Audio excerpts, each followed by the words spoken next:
Good morning. Welcome back to the Planet Doug podcast for Friday, February 21st, 2025. It's about 8:30 in the morning, and I'm going to have to run out the door at about 9:30. I'm meeting up with a Planet Doug subscriber and supporter, and now a good friend of mine this morning for brunch.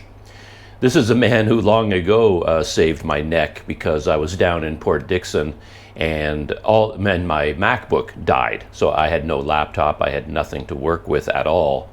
And this man reached out to me, and then he drove down to Port Dickson and he lent me a Asus VivoBook that he had in his house. He has a bunch of sons, and sons all have laptops over the years. And this Asus VivoBook, nobody was using. And for good reason, as it turned out, it didn't have a lot of power and had quite a few mechanical things wrong with it.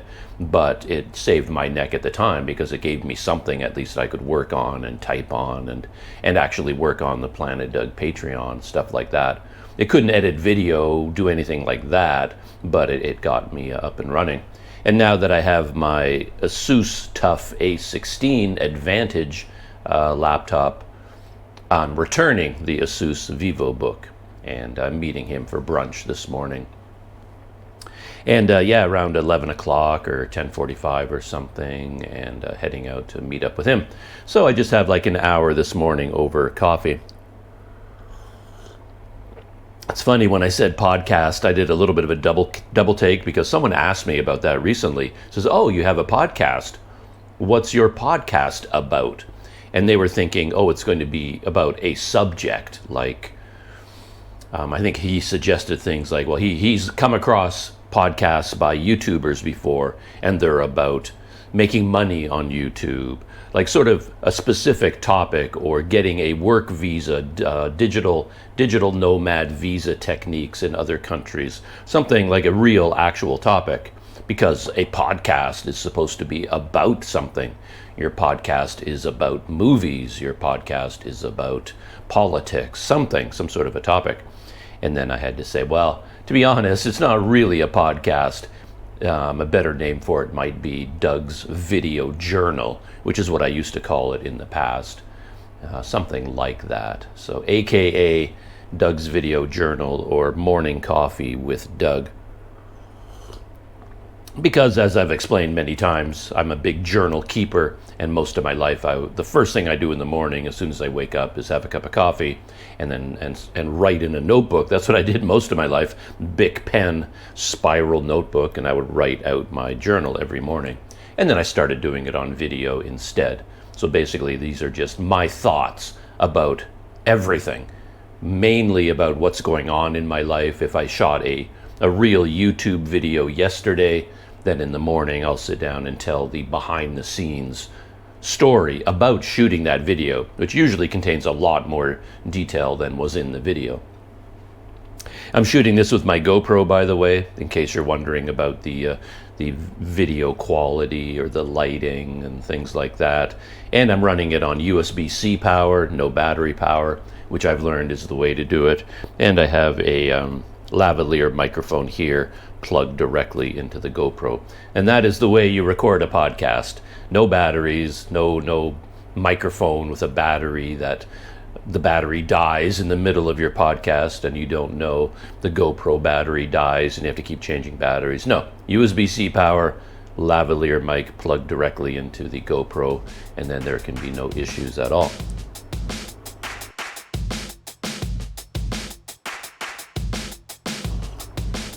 And since I'm already talking about technology, I'll continue in that vein, because here on Planet Doug, technology is once again the topic of the day, because I bought something. And this has been something I've been thinking about for a long time, and I've been hemming and hawing. I didn't want to spend the money. It's felt a little bit silly. And then I had to do a bunch of research to see, I don't even know whether this technology is going to work for me or not, but everything came together recently. I was out for the day with my friend Daryl from the Wander Eats YouTube channel. He had errands to run, And he drives around in his car when he does these things, and he often invites me along. We have breakfast, have a cup of coffee, talk about everything, and then we run errands. And when I was with him, I managed to go into a all IT hypermarket, and I got to test one of these devices with my laptop to see whether it actually does work or not. And it did work. And then I decided, okay, let's do this. And stop being cryptic about it.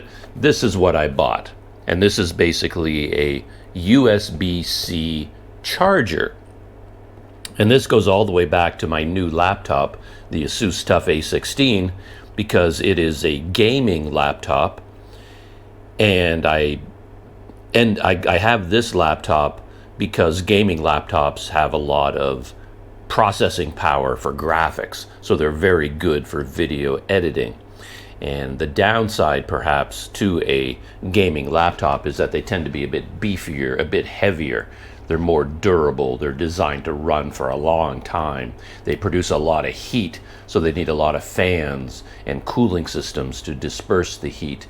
And something I didn't really know was that they require so much power normally that the power brick is immense. So this is the power brick for my laptop. I don't know if you can see how big it is, but it is absolutely huge. I mean, it's bigger than my hand. The very, very thick cables to plug in on both sides. And it comes to over 2 pounds. So this is over 2 pounds, and you can feel it in your hand. This is a big piece of metal or whatever's inside there. And I don't know why it has to be so big, especially when I tell the second half of this story. It's even more puzzling to me, but this is it.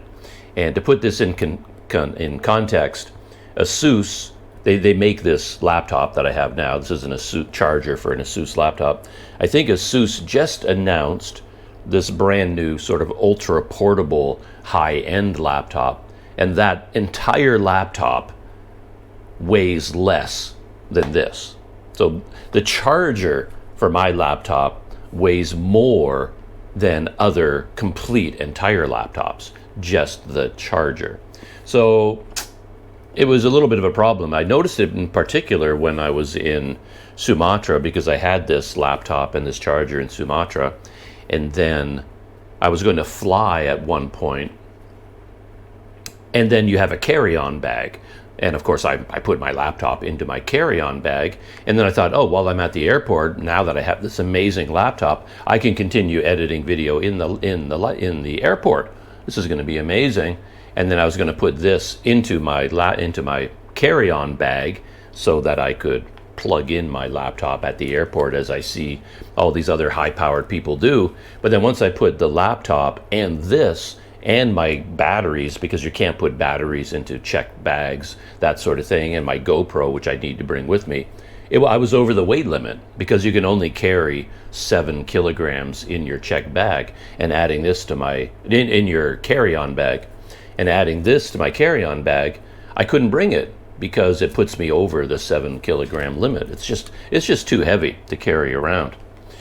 So I thought about what I can do, and then I realized and I learned that this laptop has a trick up its sleeve, meaning it can run fully on USB-C power. So you can plug in a USB cord into your laptop, and you can run it from a USB-C. It has a USB-C port that's designated as a power port, so I can plug this power brick into my laptop using this cord, this special cord, or I can just plug in a USB-C cable, which I have a million of anyway. And it takes 100 watts. This thing, believe it or not, is 280 watts. It's a beast. 280 watt charger. But the laptop can also run on 100 watt USB-C power. So it says that right on the laptop itself. When you look at the case, it's got all the technical specs, and in one of the boxes it says USB-C 100 watt power delivery. So enter one of these, because you can, these are, they're basically the same thing you use to charge your phone, right? This is a USB-C charger. You plug your phone with a USB-C cable, charge up your phone. And they can be 10 watt, 12 watt, 15 watt, 30, 45. You can get bigger, more powerful ones. The standard is around 65 watts for these high-speed chargers and things. But what I needed was 100 watts, and then your choices narrow down a little bit. And I looked into a whole range of them. There are 100-watt chargers from Anker. They have a very good reputation. There's a company called Aukey that I tested. Philips, there's one from Philips that I tested. On and on. Ugreen is a very reputable company, which when I started this journey, I was looking for a Ugreen adapter, and Daryl actually has one. And I was hoping to be able to test his. That didn't work out. But Ugreen is a lot cheaper than all the other products out there. They're less expensive, but they don't sell them in stores as far as I can tell. I've never seen a Ugreen USB-C charger in a store. You have to order them online. And then I run into trouble with that, like ordering things online. Comes from China, it takes 3 weeks to get here, and I have to get it delivered to my hotel. And these low-budget hotels don't really have front desk staff. The door is locked. It's hard for people to find these places. So I don't like to do that kind of delivery. So I wanted to buy something from a store. And then in all the research that I did, I ran into a few problems. One is I'm in Malaysia, and Malaysia they use the UK plug, the giant, this one here, actually, this 3-prong plug.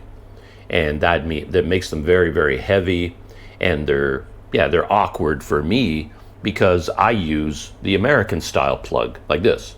These 2 prongs, 2 flat prongs. That's what we use in Canada. I mean, we use it in Canada, we use it in the United States. In my experience, that's what they use in Vietnam, in the Philippines. All the countries that I spend a lot of time in, they all have outlets using these plugs.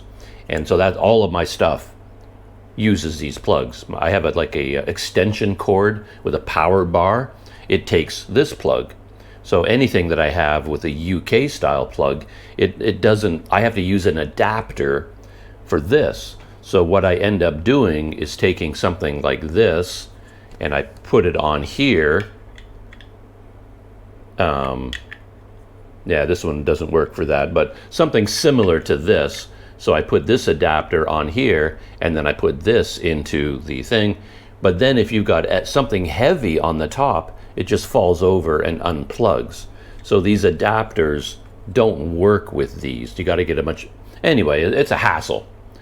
But then I discovered that there were a couple of brands out there. This one from Energia that makes a world version. So this world version has the American style plugs built into it, and they fold away, so it's very compact, and it comes with very lightweight adapters. That's one thing I noticed. This is the adapter that comes with this kit, and at first I was a little bit hesitant because the reason you're buying one of these things is to be very small and lightweight.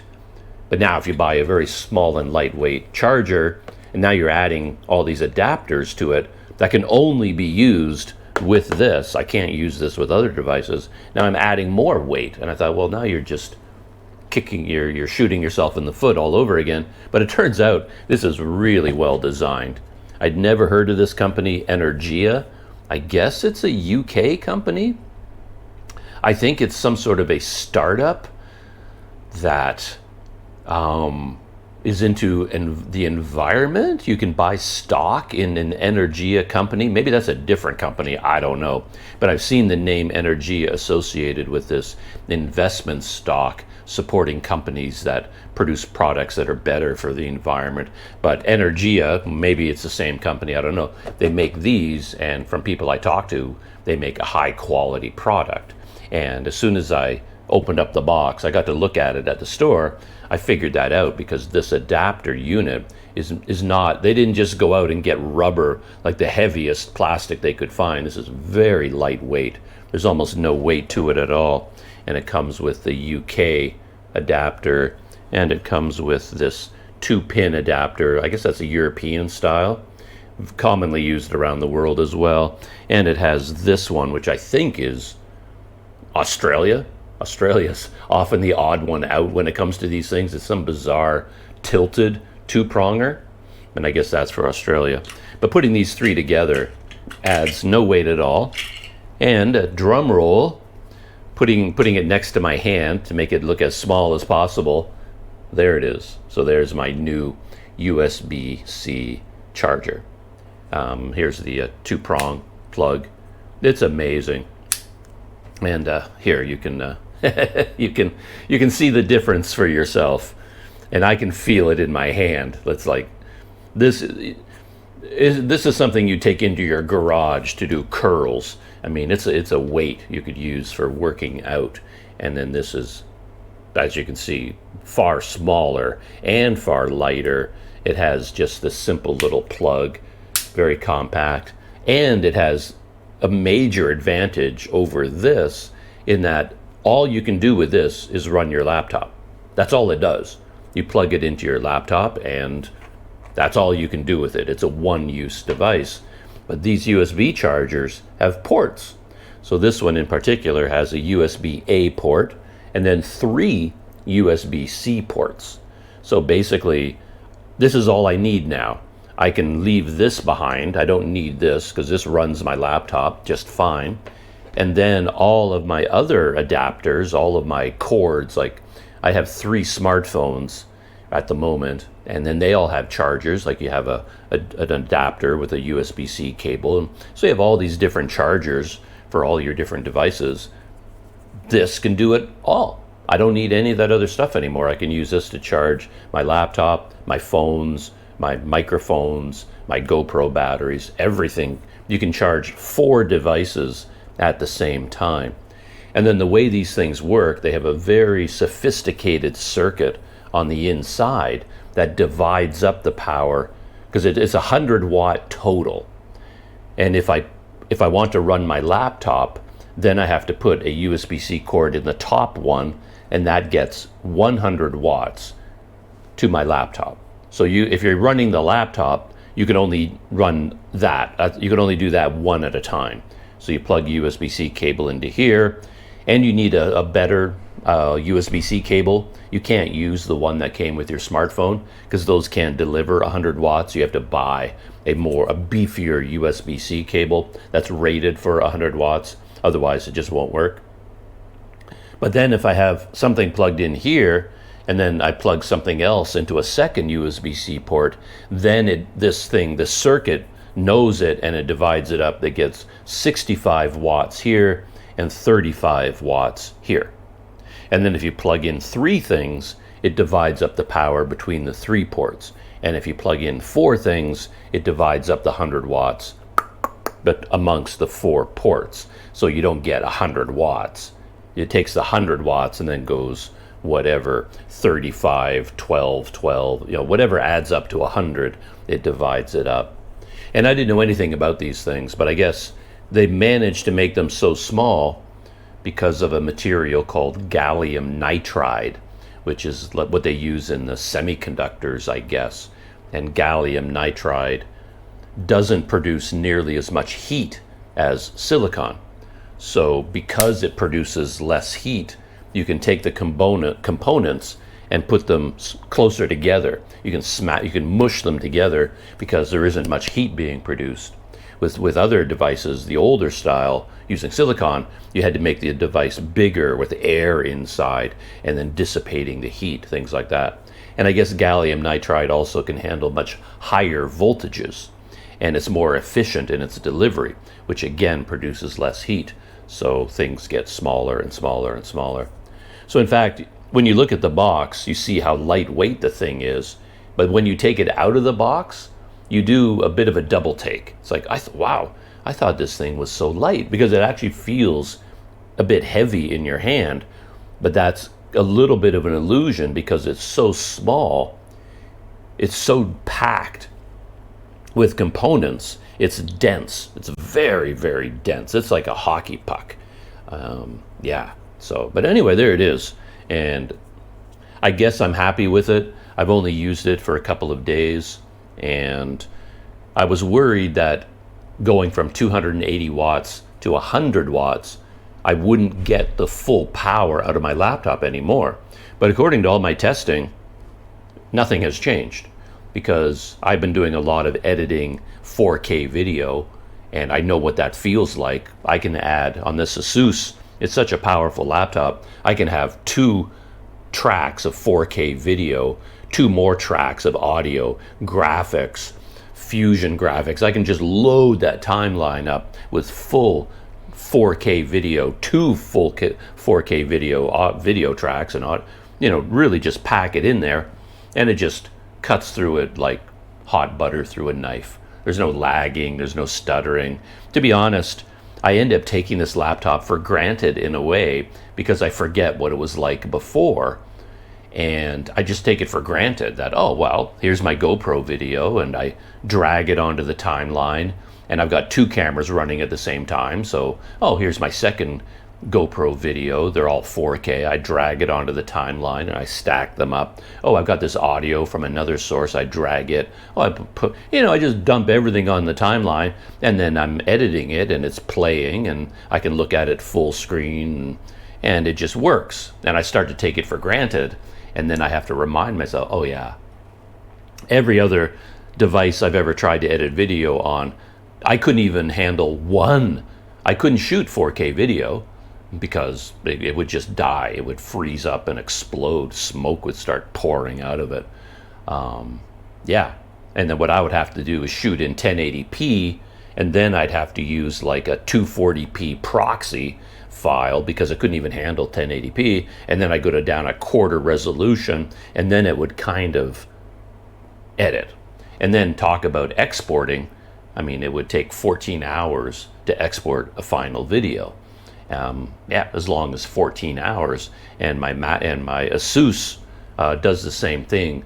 When I first got the laptop, I was doing it in like 10 minutes, 15 minutes, just zips through it, no problem. So yeah. Has a lot of power, and again, I kind of take it for granted, but I have to remind myself from time to time. Okay, yeah, pretty cool. But what I was saying is, it's such a powerful laptop because it has a discrete GPU, a separate system only for handling graphics, which has its own power supply, its own fans, its own cooling system, which is why the laptop gets a little bit heavier. But so I was worried that, okay, it needs 280 watts to drive all that power. So what's going to happen with this little baby, this cute little thing? But it does the same thing. When I'm editing video, there's no slowdown, there's no lagging, I get no error messages, nothing happens. Same thing for exporting. The export speed of a 4K video project is exactly the same speed, whether I'm using this or whether I'm using this. It's exactly the same.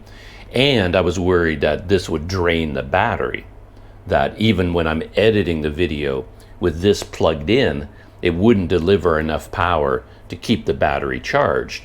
So I'd just be running off battery power, and it would drain down to 0, and then the laptop wouldn't run anymore. But no, when I'm if the battery's at 100% and I plug this in, all the power is coming from here, and the battery just stays at 100%. And same thing for exporting, the battery doesn't drain.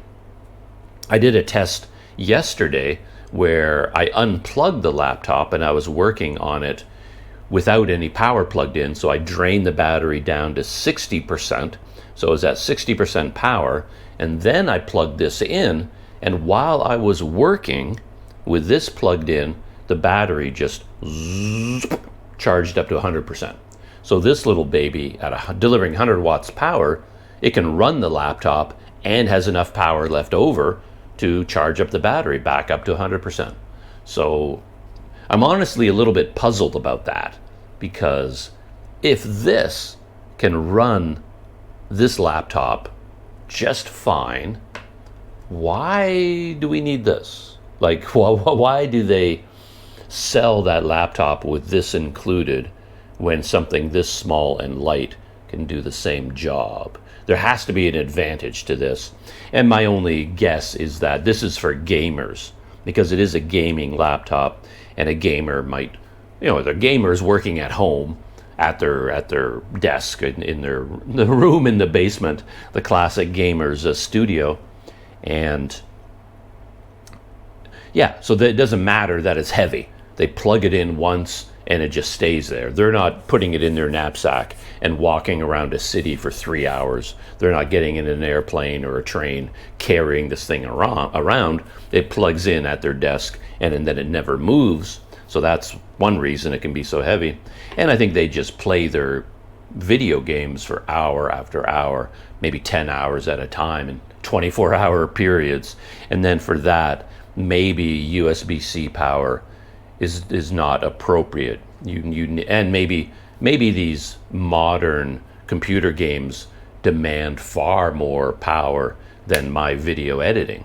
And if you're going to be playing high-end video games, you need 280 watts. But for me, a video editor, I don't play games, I don't do anything at all like that. Maybe if all you're doing is editing video, there it is. That's the cat's meow. That's all you need. So, very long story there to talk about my new Energia USB-C power supply, which I'm very, very happy with.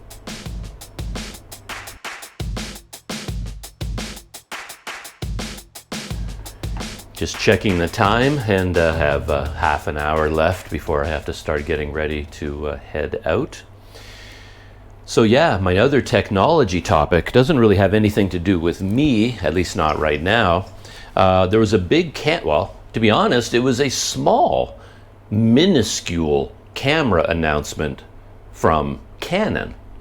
This is a very weird story. I'm still trying to figure all this out, because Canon yesterday, I think, just announced a new vlogging camera called the Canon Powershot V1.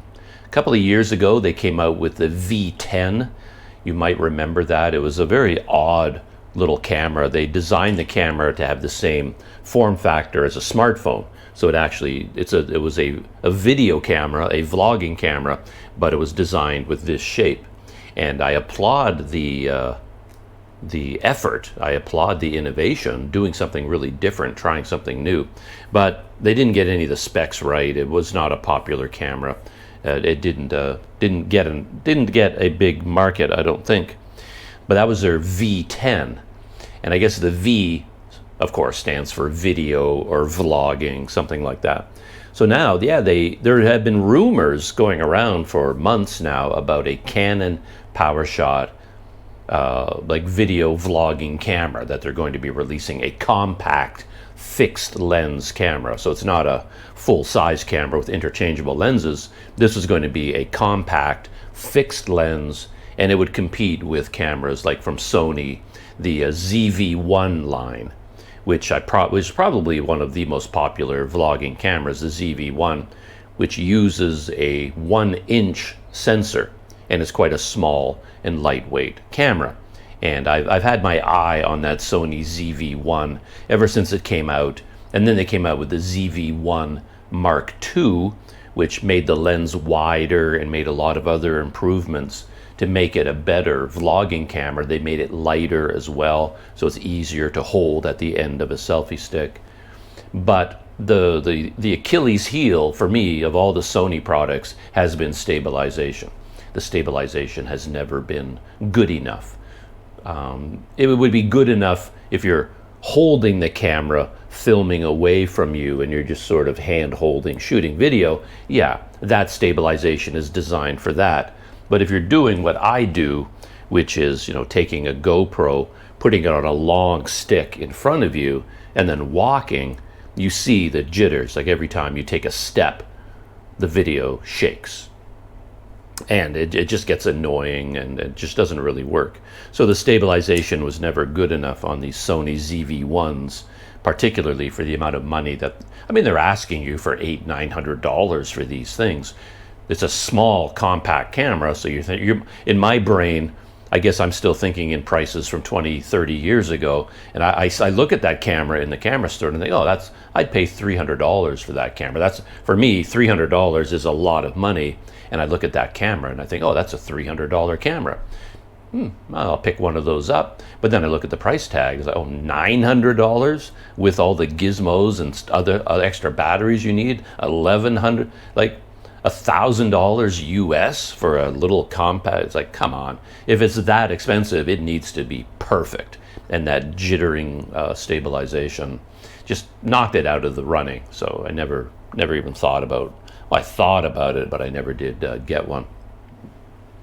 So Canon had their own cameras for vlogging that were very popular, even until today. They've held their value. They're still making them, and they're actually on back order.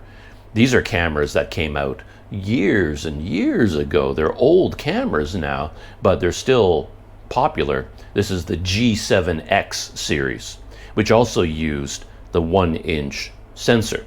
So the Sony ZV-1 was sort of the old RX100s. They were competitors with the Canon G7X. Those were kind of your options at that level. And the G7X Mark II was an extremely good camera, very popular.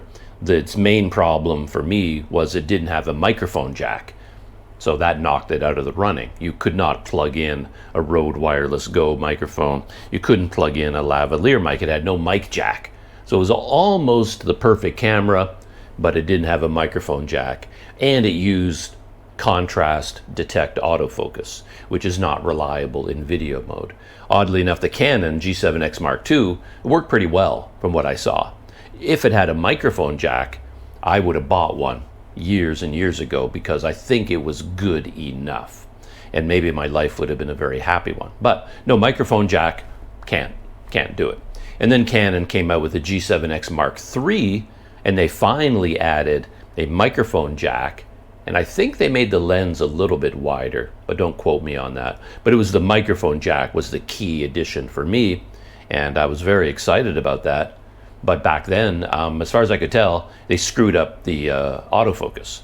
It was still contrast detect autofocus.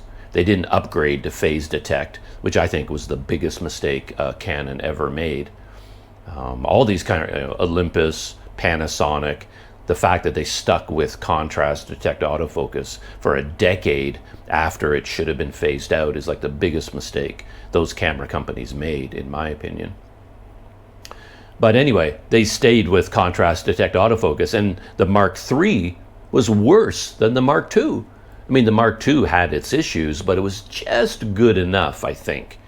But then with the Mark III, the quality, the focusing dropped. So you're busy filming your vlog, and then you look at the video later on, and the whole time the camera was focused on something behind you, and it's always going in and out of focus and hunting for focus. So it gets blurry, then it gets sharp, then it gets blurry, because it's always adjusting the focus point, which is the problem with contrast detect.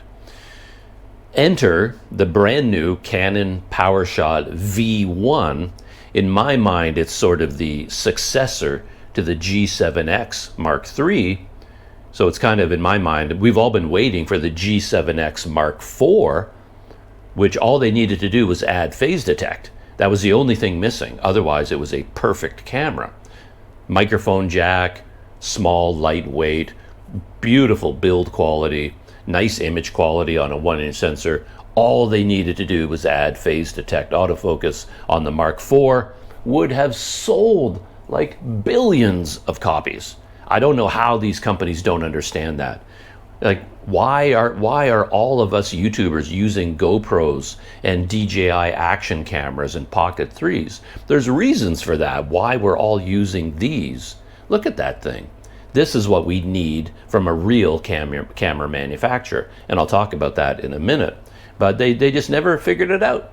They never figured it out. People like me, probably hundreds of thousands of us all around the world, we want to buy a Canon vlogging camera, a Sony vlogging. We all want to, and yet we all end up buying a GoPro. And there's a reason for that, because the GoPro does things that these Sonys and Canons don't do. The amazing stabilization, hyperfocal length where everything is in focus.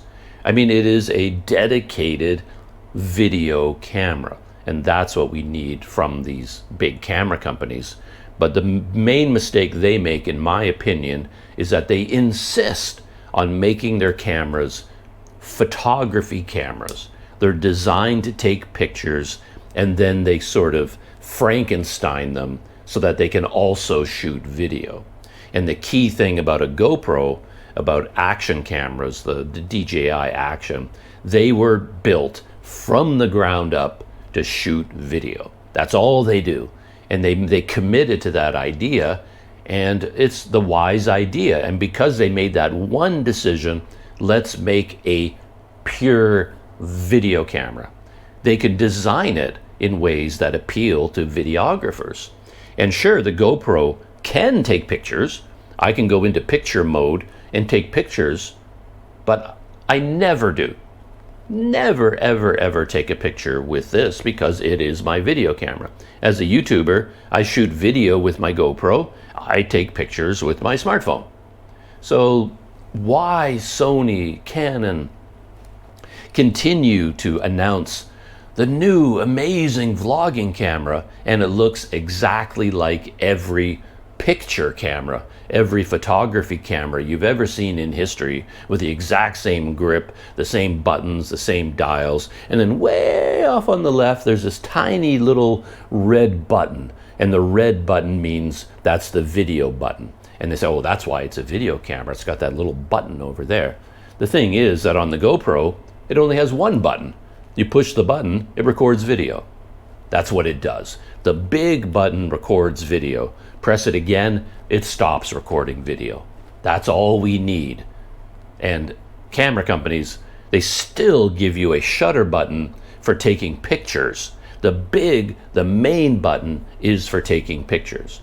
And then way off on the side, on the edge of the camera body, and you have to kind of angle your finger. It's like, oh, I need to shoot video, and you have to sort of crook your fingers like to reach the video button.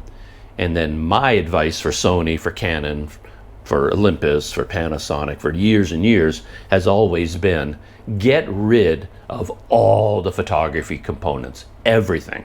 Make a video camera. Don't even think about taking pictures. Make it only a video camera, and they could save a ton of money. They could drop $500 off the price probably, because me and every other YouTuber I know, we're not taking pictures with our video camera. We're just not. So just give us what we need. Anyway, they never do. Anyway, Canon Powershot V1, I'm pretty excited about it. I think it's coming onto the market pretty late. To be honest, this camera should have been released maybe 8 years ago. We wanted this camera 8 years ago. They're finally giving it to us now, but at least they're giving it to us. So key features, big sensor. So the G7X I mentioned has a 1-inch sensor. This new Canon Powershot V1, it has what they call a 1.4-inch sensor, which is, who cares about the numbers, they're confusing.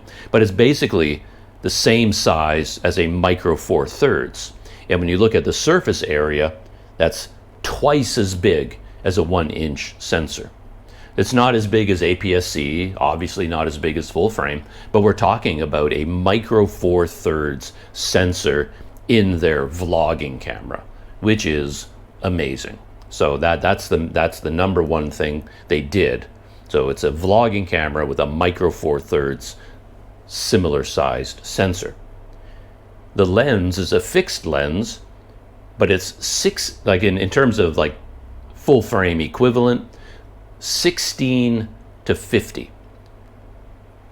I couldn't believe it when I saw those numbers, because even the Sony ZV-1, which is 18 millimeters, and I was testing it the other day, and I was like, wow, it's actually wider than I thought.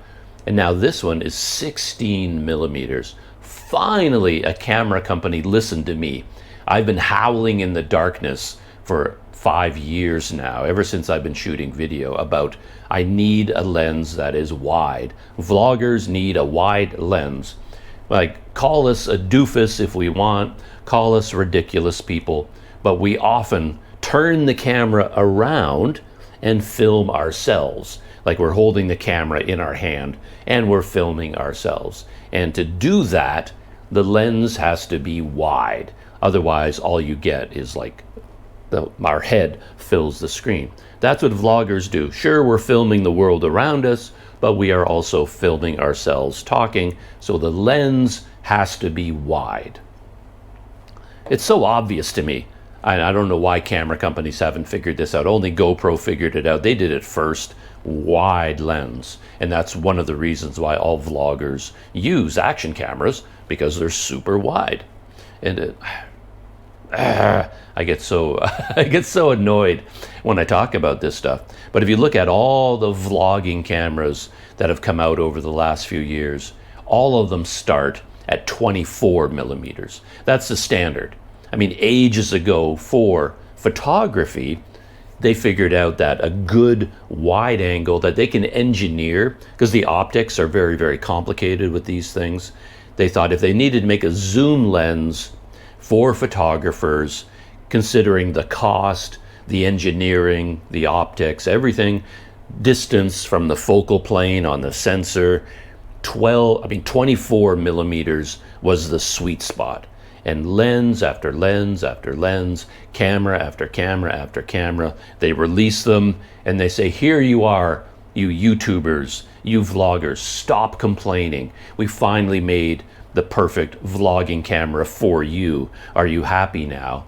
And then you look at the camera, 24 millimeters every single time, because that's what they're used to for photography. And they couldn't get it below that. Drove me absolutely nuts. Like the Sony ZV-1, their very first Sony vlogging camera, 24 millimeters at the widest end. And it's just not wide enough. And then with the ZV-1 Mark II, they finally listened and they went to 18, which to me, I was like, okay, now we're talking. Fix the stabilization and we'll be good. But now we've got the Canon Powershot V1, as far as I know, for the first time ever, 16 millimeters. Which is amazing. And I think even I will stop complaining at 16 millimeters. I'm not going to ask for 11. I know that's a little bit out there. No one's ever going to do that. So I'll take what I can get, and I think I can live with 16 millimeters. And it has a bit of a zoom range up to 50. I'd like a bit more than 50, to be honest. I would like 70. So 16 to 70 would be what I would want. I mean, of course, 11 to 100 would be perfect, but of course then things spin out of control, everything gets bigger, more expensive, but 16 to 70 would have been a sweet spot, I think, but 16 to 50, I can live with that. So when I saw those specs, I was pretty excited. 16 to 50, and then last night, the official announcements came out, and I said this was a weird announcement because to me this is almost earth-shattering in its for vloggers. It's a big announcement. This is a huge camera for us. I think it's going to be very, very popular. And yet, as an announcement, Canon just sort of whispered it into a paper bag so that nobody can hear it. It's not being released outside of Asia. It's only at the moment I don't even know if it's available yet. They announced it, but they only announced it, I think, in Japan, because there's a big tech conference going on in Japan right now. And they just sort of, I don't know, they went into an empty room, went into the corner and just kind of whispered, Powershot V1, new camera from Canon. I mean, they didn't make a big deal out of it. As far as I know, nobody has it. Like normally when a camera company announces a new vlogging camera, they've already shipped pre-production models to every big YouTuber in the world, and they've been testing it and making their announcement videos, their preview videos about it in advance. So when they announce the camera, you can go onto YouTube and there's going to be 500 videos from all the big YouTubers reviewing the camera. It's a big, big deal. But Canon didn't send it to anybody, didn't tell anybody about it outside of Japan. It's just like they took a little pebble and dropped it into the ocean, and the ripples from that, they're like, okay, this is our new camera. I don't know why they did this. There's got to be reasons for it. But anyway, so a lot of the information I found online, nobody is testing it yet, and nobody is really even talking about it. Because when I look at the stats, it also says optical stabilization. It really does. It says that in the official specs, that this lens, this 16 to 50 millimeter lens, also has optical stabilization. So that's in addition to the digital. And if the optical stabilization is good enough, that means you don't have to crop in on the sensor, which means you're going to get full 16 millimeter, because digital, once you turn on active stabilization in digital, it crops in and in and in. And I don't know anything about that yet, so I don't know how much it's going to crop in when you turn on active stabilization. Nobody knows about that yet. But it does say optical stabilization. And that could be quite amazing. So, oh, there's even more. Headphone jack. I couldn't believe it when I saw that. It has a microphone jack, of course, but they added a headphone jack, which takes it even one step closer to being a real vlogging camera. I couldn't believe it. Normally, you don't get a headphone jack until you get up into like $2,000–$3,000 cameras. I think this one is going to be priced around $900, which is still quite expensive in my world. It's like, I think a vlogging camera shouldn't cost $1,000. It should cost $300, because we're doofus YouTubers doing this. Hey, hello, welcome to Planet Doug. Right? We don't need a $3,000 camera to be doing this. We don't even need a $1,000 camera. But that's just the way the camera market works, you know. If I could get a $300 camera, now we're talking. But anyway. But yeah, in this price range, to get a headphone jack, 16 millimeter lens, optical stabilization, not bad. Absolutely not bad. So this is the only camera I've been interested in a very long time. And I think some people will have trouble with it because it's a micro four thirds. I'm going to call it micro four thirds. It's 1.4 inch, but nobody knows what that is. But it's essentially a micro four thirds sensor. Because of that, it has to be a bit bigger. So if you're comparing it to the Sony ZV-1 Mark II, this new Canon Powershot V1 is much bigger and heavier. I've seen video of it from Japan. I watched all these videos last night where they're speaking in Japanese and talking about the camera. And I've got captions turned on to translate it into English, but it didn't make any sense. So I didn't really know what they were talking about. But I got to see the camera. And when you look at it from the top, it's a bit of a surprise. It's like, oh, wow, that's a thick camera. Because it also has a fan. It has a built-in cooling system, specially designed for this camera, with a vent on the side and fans inside blowing hot air out the side. I don't know why it needs that. I guess it prevents it from overheating, but it does feel like they could find another way to prevent overheating. But anyway, I guess it won't overheat, which is a good thing, but that's at the expense of a thicker body with a fan and blowing out the side through an air vent, which is really weird for a vlogging camera. We don't want fan noise on our video, so this could be a problem area. But it adds, and it's using a pretty big battery, a battery that's designed, I think, for their larger Canon cameras, which is a good thing. I think the battery is swappable with some of their other Canon cameras. So it's not a tiny battery that's only going to last 30 minutes. They put in a big beefy battery, I think, and they put in a hand grip. And again, this gets back to photography, because if you're taking pictures like this, you need a hand grip here. And My favorite camera of all time is the GoPro, and as you can see, it's just a square. It has no grip, and that's because I don't need a grip. We don't. You know, again, the grip comes from photography. I put all my cameras on a selfie stick, so I need a grip on the selfie stick. Where's my grip? Here. There it is. So here's my grip because I'm putting the GoPro here. And if I had a Sony ZV-1 Mark II, it would also be here. I'm putting it onto this hand grip, and this is how I'm filming. If I'm filming myself, I'm holding it like this. If I'm filming away from me, I'm holding it like this. I don't hold the camera as a YouTuber. I just don't. I'm not a fancy cinematographer. I'm just filming the world, and I need something easy, simple, quick, convenient, and this for me is it. And then so I don't need a grip on the camera because I don't hold the camera. This holds the camera, and I hold this.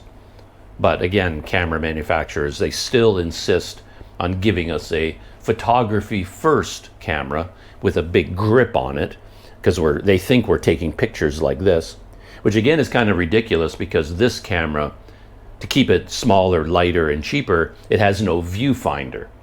And all I can see in all the comments online, all the photographers are complaining. It's like, oh, what a piece of junk. It doesn't even have a viewfinder. But of course, that's from a photography point of view. Photographers need viewfinders. Maybe even high-end videographers, cinematographers, they need viewfinders. YouTube scrubs, we don't need them. We're perfectly happy with this little screen on the back. We don't need to be holding our GoPro up to our eye, like, oh, got to look through the viewfinder just to get it just right. We're not doing this with our GoPro, so we don't need a viewfinder. And the Canon Powershot V1 has no viewfinder, so you're never going to be holding it like this up to your eye. So what do you need the grip for? I'm holding it like this. I'm holding it like this. So I don't need the grip, but it has a big grip. And then it has a big mode dial on the top, which is designed again for photographers, where you're changing the shutter speed and the aperture and all the settings. For me, you can get rid of that. Don't need it. I'm not taking pictures with it. I'm shooting video with it, so I don't need that dial. Just get rid of it altogether. I could go on and on about all the stuff they could get rid of because it's photography based. And but still, I'll take what I can get at this point. Again, just to go over it again, the fact that we got a headphone jack, 16mm lens, optical stabilization, and it's relatively small and lightweight. So in terms of size and weight, the reason this is so important, let me give you a comparison. Obviously, I don't have the Canon Powershot to show you, but it weighs just over, if I can trust the specs, 400 grams. Just over 400 grams, which to me, that's heavier than the Sony ZV-1. I think the ZV-1 is 300, and 300 is perfect. If you're walking around all day long holding a camera at the end of a selfie stick, 300 grams is nice. 400 grams is starting to push it a little bit. Your arm might start to ache a little bit, but I can do it because here is the alternative. So this is my Olympus OMD EM5 Mark II, and this lens, the one I was talking about how every lens in the world starts at 24, that's where this one starts. So this one is a 24 to 70 millimeter lens. And so let me sort of start from the beginning. So here we've got this is a micro four thirds, same as the Canon Powershot. So this is a micro four thirds camera body with a 24 millimeter lens. It's not 16, this is 24. And this unit, put that together, this weighs twice as much. This weighs over 800 grams. So you're creeping up on a kilogram. And I know from experience, I tend not to use this camera, which is unfortunate, mainly because it also has contrast detect autofocus, so it never focuses. So I get frustrated with that. I go out all day shooting video with this camera, and it looks amazing. The video quality is great. But then while I'm using it, it's so complicated and it won't focus. So all of my attention is on the camera. I go around the entire day, and I realized the whole day long, all I was doing was changing settings and looking at the menu and trying to get it to focus. And so I'm not thinking about the world. I'm so focused on the camera, I'm disengaged from the world around me. But with the GoPro, of course, I'm not thinking about the camera at all. I hit the record button and I don't think about it. So I'm more likely to talk to people, to investigate things. My eyes, my ears, my brain, I'm paying attention to the world around me. I'm not paying attention to the camera. But with a camera like this, it shifts. And I spend so much time thinking, oh shoot, I didn't do that right. Oh, I've got to change that setting. Oh, it's not focused. I got to focus. Should I use tracking focus? Should I use this? And then, I don't know. So I end up feeling like I've got a barrier between me and the world with a camera like this. So that's one thing about it. And the other thing is 800 plus grams. Now I put this on the end of a selfie stick. It kind of doubles the weight because you've got a lever thing. I mean, if I'm holding the camera this way, it's got a certain weight, but I put it at the end of a stick. Now it weighs twice as much because it's got a lever on it, right? And I try to hold it steady and my arm starts shaking. It's just like, I can't hold it.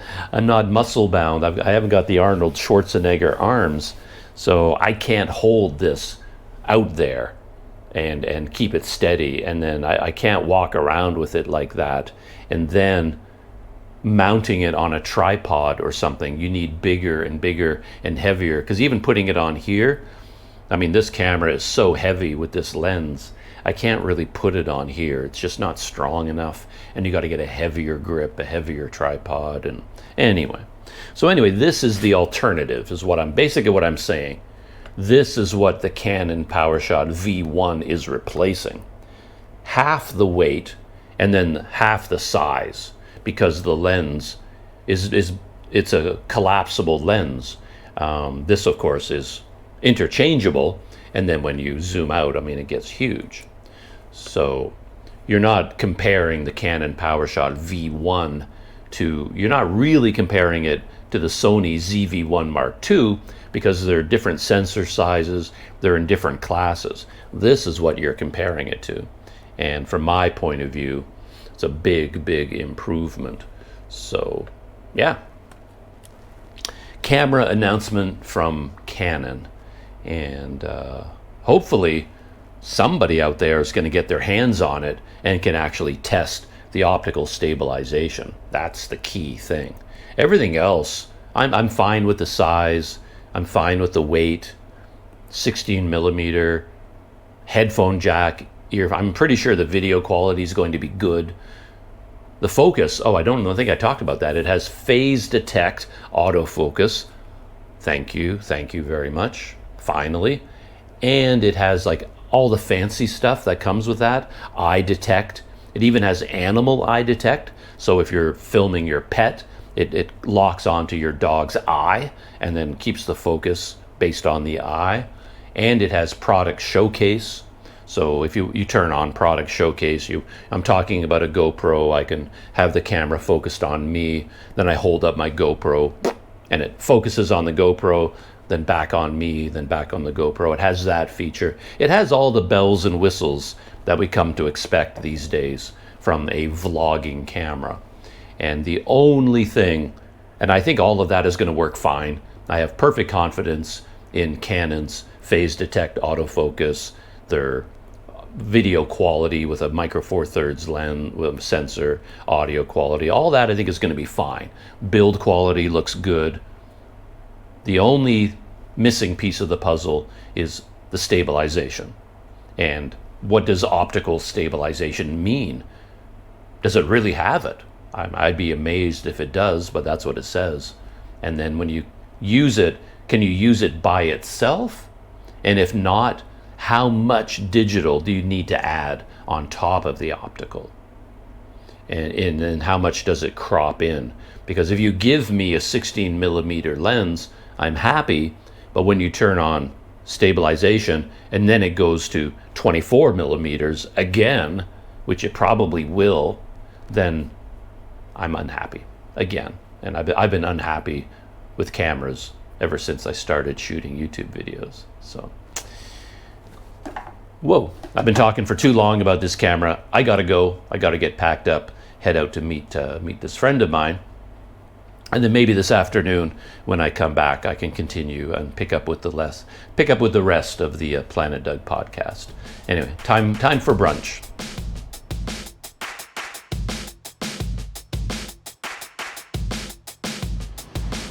I'm back sooner than I thought. So I thought I would turn this into a podcast, video journal / behind the scenes video. Behind the scenes being me heading out into the city, just living sort of my personal life, meeting up with a friend for brunch. And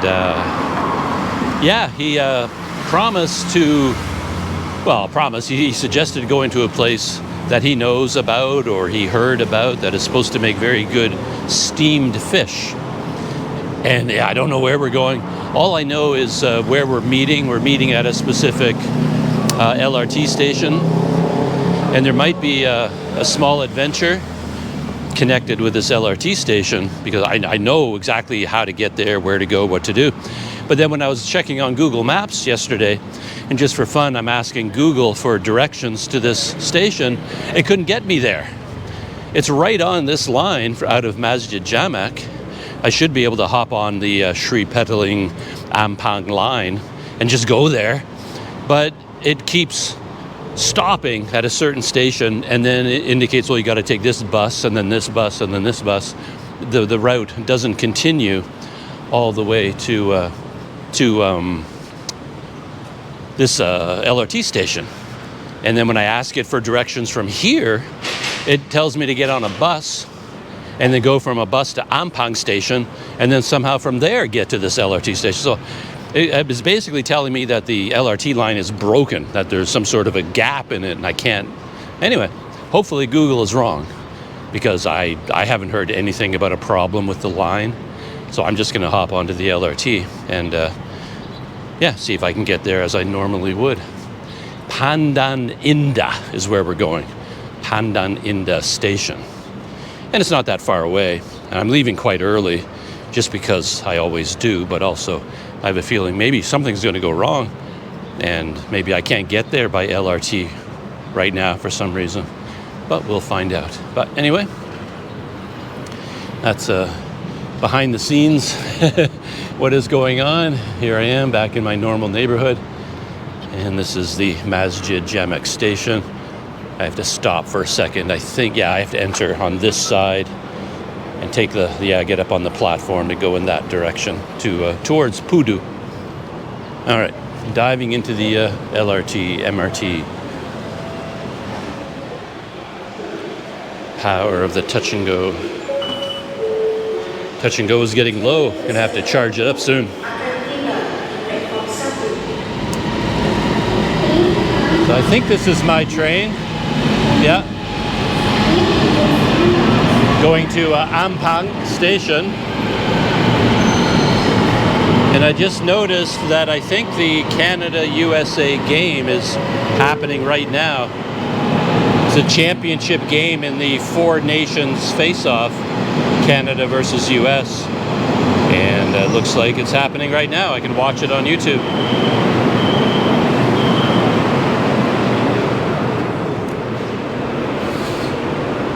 So here we are, Masjid Jamak, and where I want to go is here, Pandan Jaya. And yet, whenever I look on Google Maps, it blocks me here or here. and then it tells me I have to get on a bus here to get to there, or they tell me to take a bus to Ampang and go this way, as if there's a block here, but everything looks fine. I don't know what's wrong with Google Maps today. So far, my concerns about the LRT not getting me there have proved to be false. Yeah, so I don't know what was wrong with Google Maps. Next station, Pandan Indah. There you go, Pandan Indah, right there, my next stop. I almost got out at this station because I wasn't really paying attention, and the announcement said Pandan, but this is Pandan Jaya. Yeah, there's quite a few stations in Kuala Lumpur with very similar sounding names that are right beside each other. So this is Pandan Jaya, then Pandan Indah. So you gotta pay attention, gotta stay on your toes. Yeah, the hockey game hasn't started yet. It was just one of those live videos on YouTube, but they started up the live feed like 8 hours early or something. I don't know. My brain these days, I can't handle time differences. So if I look up online, when does the hockey game start, and try to convert that to when it's starting here in Malaysia, I don't even try anymore. My brain is so worn out at this point in my life, I don't even think about those things. So yeah, and here we are, Pandan Indah. I've gone by this station before, but I don't think I've ever exited here, so here we are.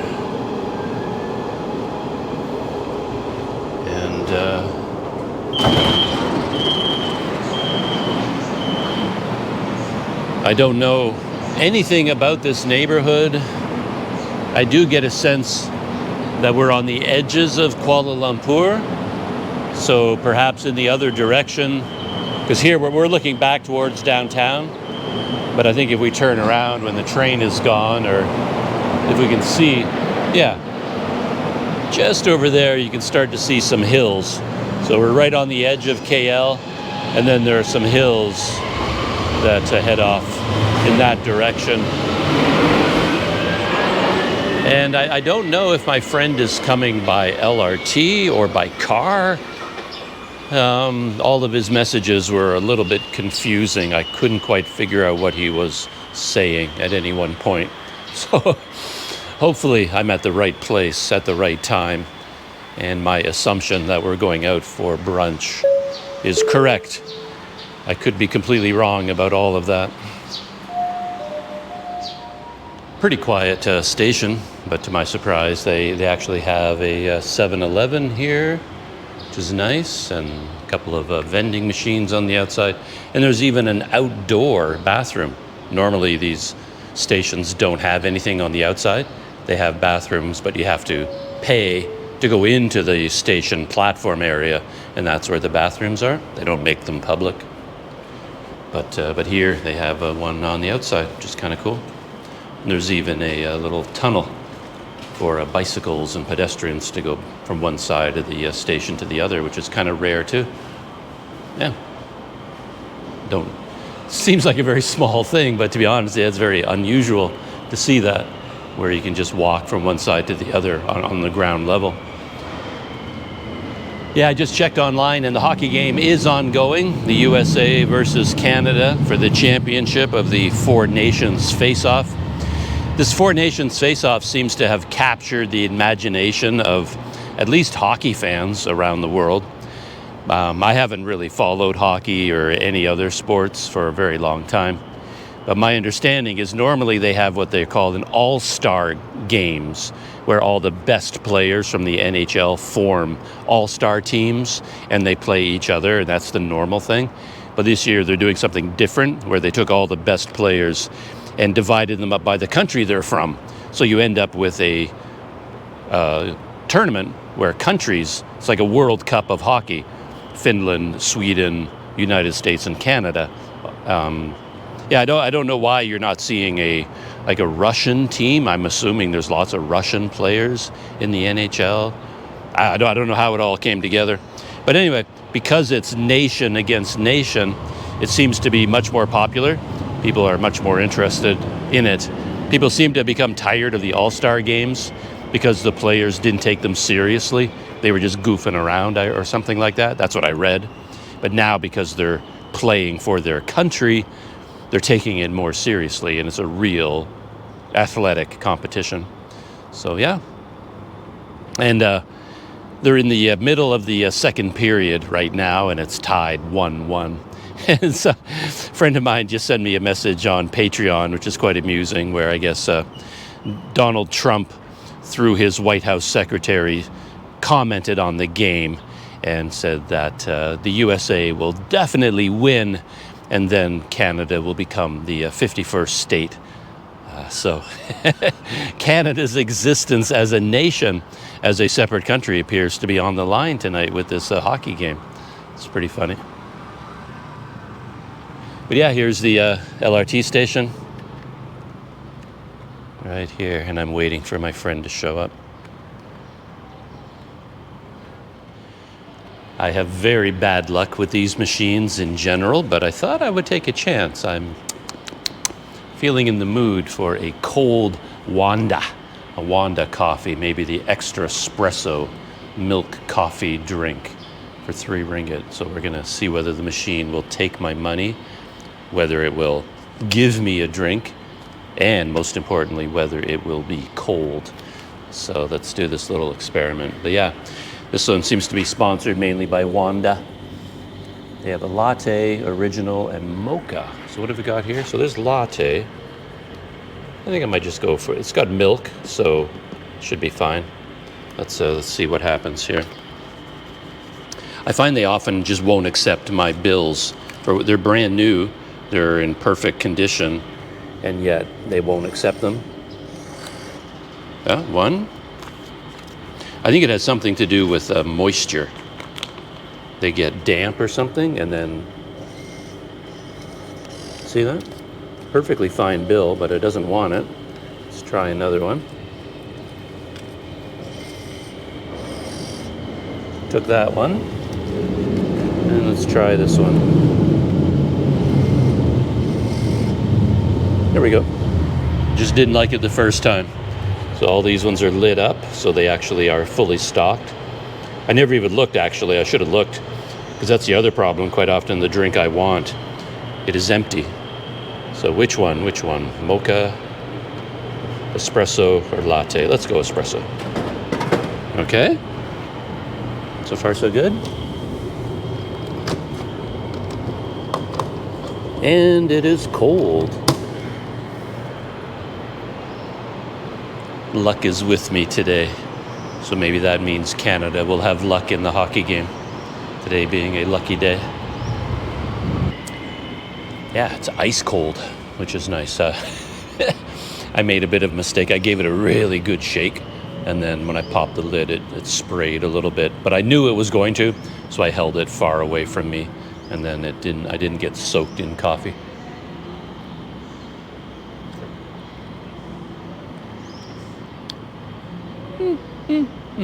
Not bad. I wouldn't jump up and down and say, wow, what an amazing can of coffee. It's all right.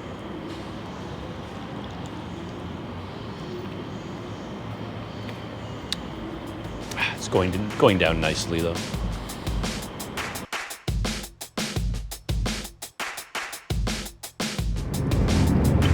A little beep means I've turned on my GoPro. Oh, okay.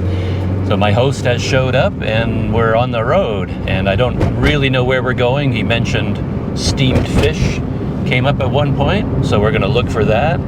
If we can't find that, we'll end up somewhere else. But yeah, as I mentioned, we're on the edges of Kuala Lumpur. You can see the hills are starting right here, and then the hills get up higher and higher. So that's kind of where we are now. And I've never been in this part of the city before, other than going along the LRT line. But yeah. Pandan Indan. Pandan Indan. Yeah. Pandan is like the name of a plant, right? A green, they use it for flavoring in a lot of things. But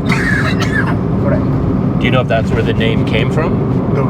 I have no idea. Is it a separate city from Kuala Lumpur? Oh, no. Like, is Pandan a city? Oh no. No, it's just like a district, a region. Satellite town or something like that. Well, but even a satellite town would be a separate town, right? Something like Petaling Jaya. Right. But I always get in trouble on my videos because I'll say, here I am in Kuala Lumpur, and people will say, no, that's Petaling Jaya, that's a different place, or Pandan is a different city, a different town. So,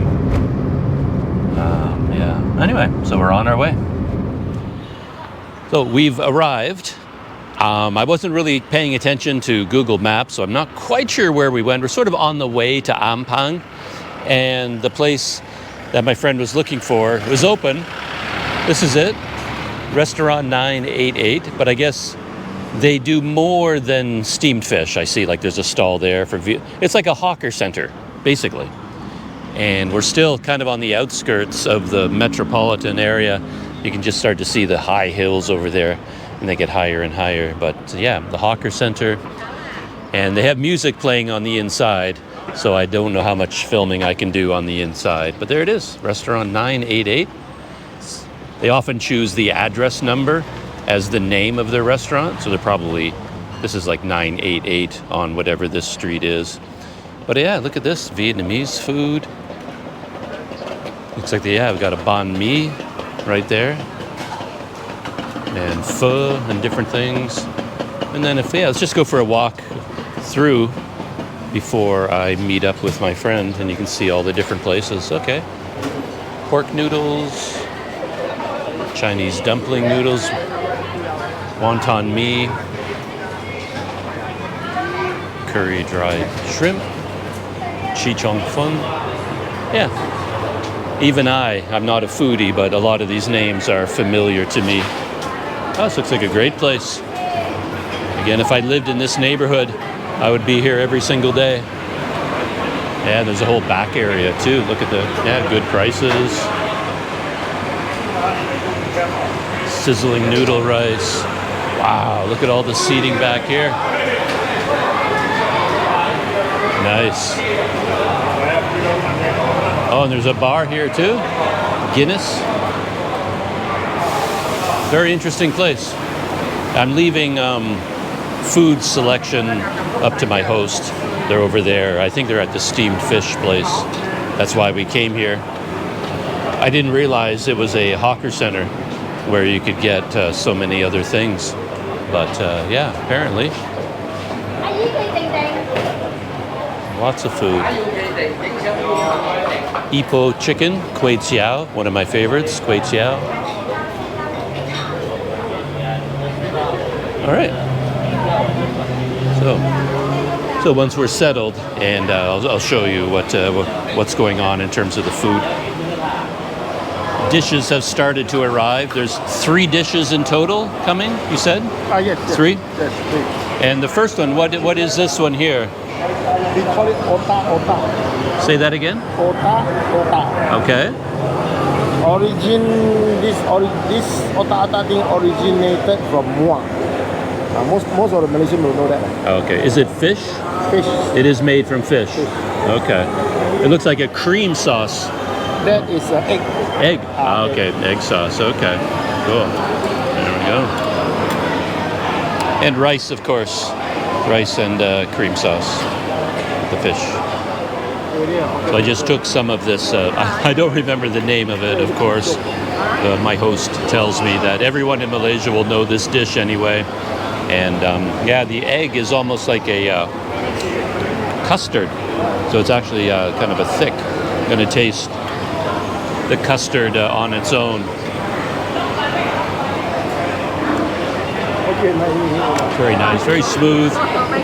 It's not a spicy dish so far. And there's the inside of it there, so that's kind of what the dish looks like. I have some on my plate right there. Try some of that. The Planet Doug taste test.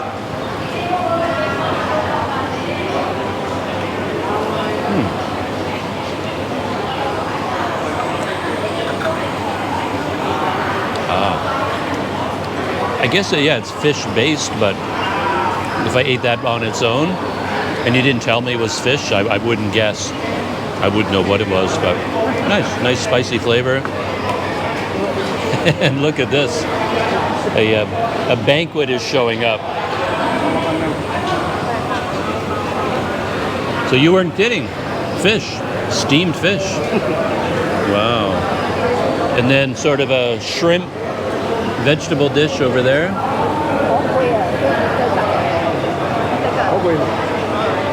Oh, okay. I've asked my host to do the honors of, because yeah, you put an entire fish in front of me, I don't know what to do. I really don't. So, oh, okay, nice.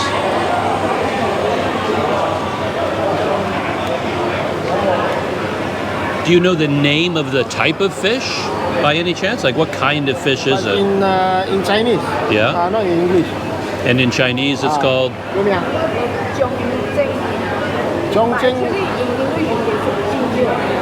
Ginger steam. Okay. Ginger taste. But the species of fish?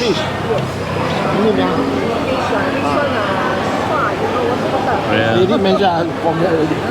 Yeah, I don't know anything about fish, so yeah. Me too, don't worry. So yeah, I've got some of the fish there. Yeah, that's okay. My thing with fish is always the bones take me by surprise. I'm getting a mouthful of bones, and but anyway, here's some of the fish.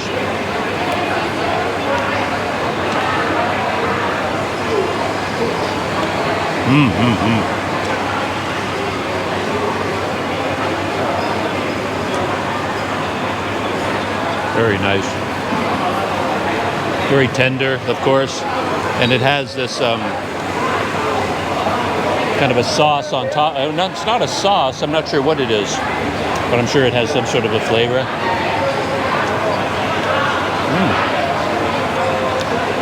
That's unusual. I don't know what that is. They did say something to do with ginger, but yeah, very nice flavoring. It's really good. I think I can safely say even for connoisseurs, they would approve of this. I mean, what do I know about good food? It all, I have very simple taste, but I think even someone who knows a lot about fish, they would approve of this. The presentation, the flavor, the texture, everything. Yeah, everything looks amazing.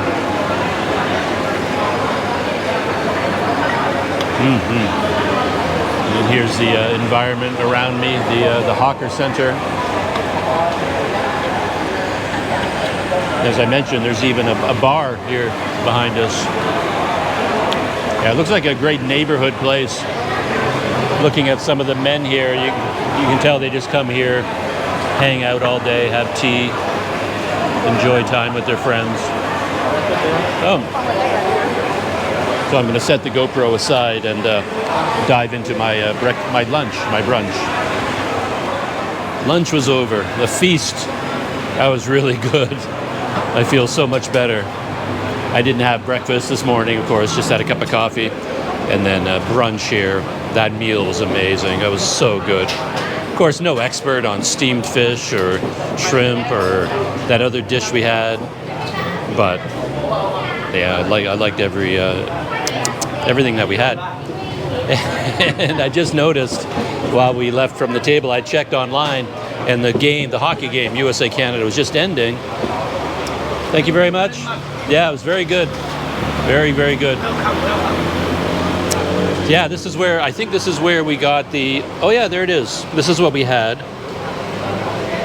This one, ginger steamed fish. And I guess they make Assam steamed fish head, ginger. And okay, here's the other dish that we had. Muar otak. Like my host told me the name of this, but he could say it like 100 times. I'd never figure it out. I have to see it written down. And so here is, yeah, this is where it was prepared, our steamed fish. Yeah, this place is, yeah, when you come in, right on the corner, like right on the right as you come in case anyone wanted to come here and have this steamed fish. I assume that's the name of the place, but of course I can't read it in Chinese. Yeah, I was just saying that the hockey game was just ending as we were leaving. It went into overtime, 2-2, US versus Canada. Looked like a pretty good game from the high quality hockey that I saw. Went into overtime. They played almost a full 20 minutes of overtime, and then Canada scored to win. And I mean, I'd be equally happy with either team winning. You know, I'm glad Canada won. The United States wins so many things. It's nice for the little guy to win. But what I did really like about it was that it was a good goal. It was a man in the clear. He got open, good pass on his stick, beautiful shot. So it was a clean, clear, skilled goal that won the game. I like that rather than like a power play goal. I never like power play goals, or like a big scramble in front of the net where the puck just kind of dribbles in. It doesn't feel like it's worth winning the game with a goal like that. But this was a good goal to win the game. So anyway, yeah. Canada remains an independent nation. We did not become the 51st state today. So that's pretty cool. And I'm not quite sure what's going to happen now. We might be driving to this park. I planned this, like Bukit Dinding. I'm planning on going there to go for a hike either tomorrow or the day after. And then my host might be driving me out to the park just to take a look at it, maybe. Or I might be heading back to my hotel. I'm not sure. We'll find out. So we are going to try to track down this place. It's a park that's inside the city limits, essentially Bukit Dinding. And as I said, I plan to go there maybe tomorrow and just go for a hike throughout it. It's got a lookout point up at the top. Maybe you get nice views of the city. But we're going to go there right now by car, just kind of a reconnaissance trip to see where it is and what is it like, and yeah, then I know what I'm getting myself into a little bit.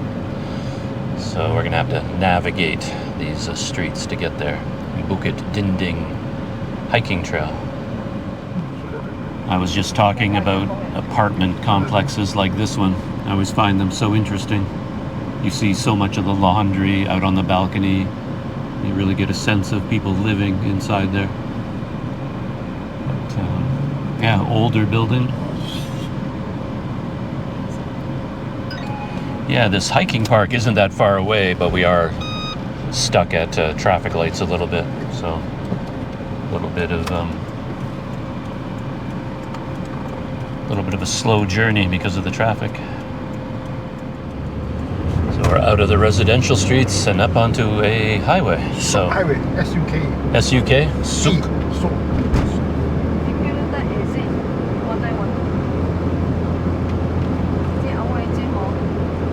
Oh, even going through a... One by one, say 1, 7, and 4. I could just maybe You favorite. Touch and go. Oh, there's some of the skyline downtown. Exit to exit 1912 E33 LRT Ride.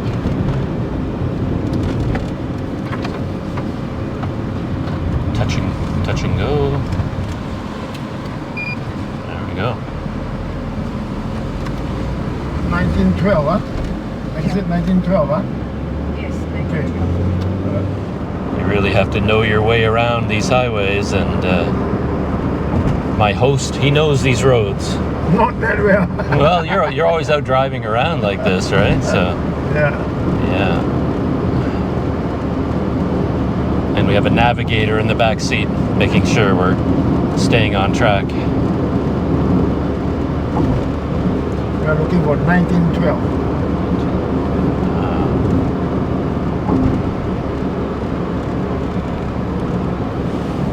Land of giants.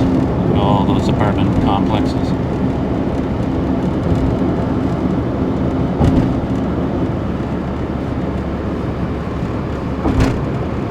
Yeah, you can start to see the rocky escarpment coming up. This whole area is known for that.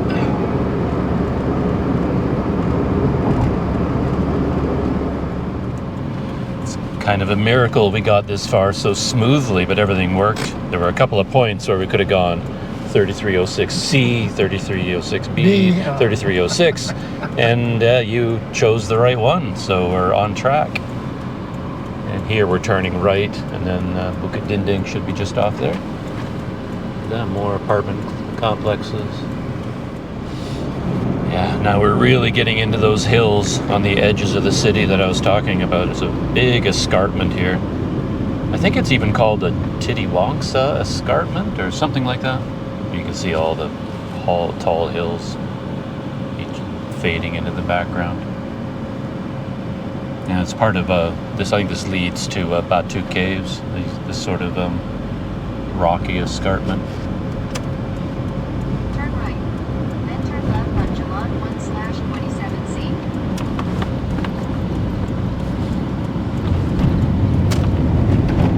This must be the park right up there. Bukit Dinding right there.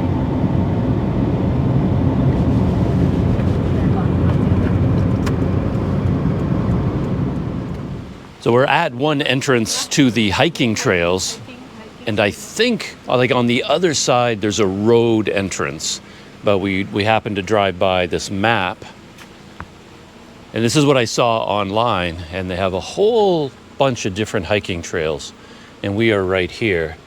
So this is the trail that I would do, the yellow one, and I think it's called Mini Tahan, like 7.2 kilometers. Goes up to the highest point, I think 240 meters. And yeah, we were confused at first because all we saw was the sign, and there's no like gate entrance, nothing like that. But when you look behind the sign, check this out. Here's the entrance. Look at that. It's like 1 second you're in the middle of suburban Kuala Lumpur, and then boom, there's a trail here that begins. So this is the trailhead right here.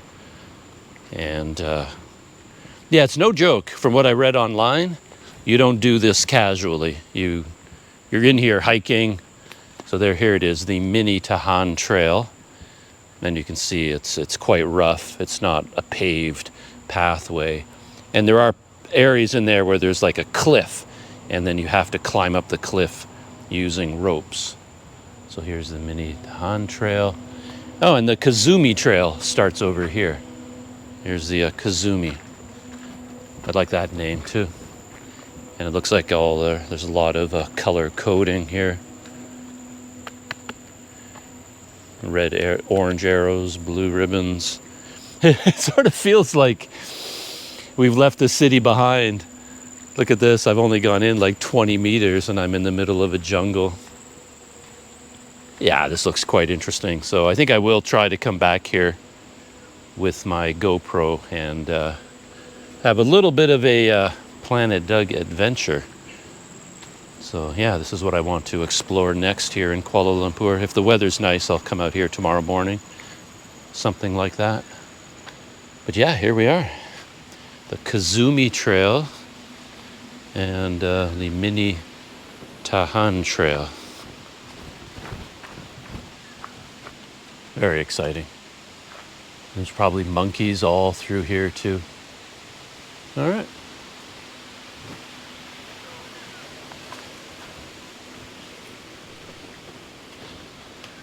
Yeah, here's the entrance. It's basically just a gap in the fence is the entrance to this park. Look at that. This is the official entrance, at least on this side.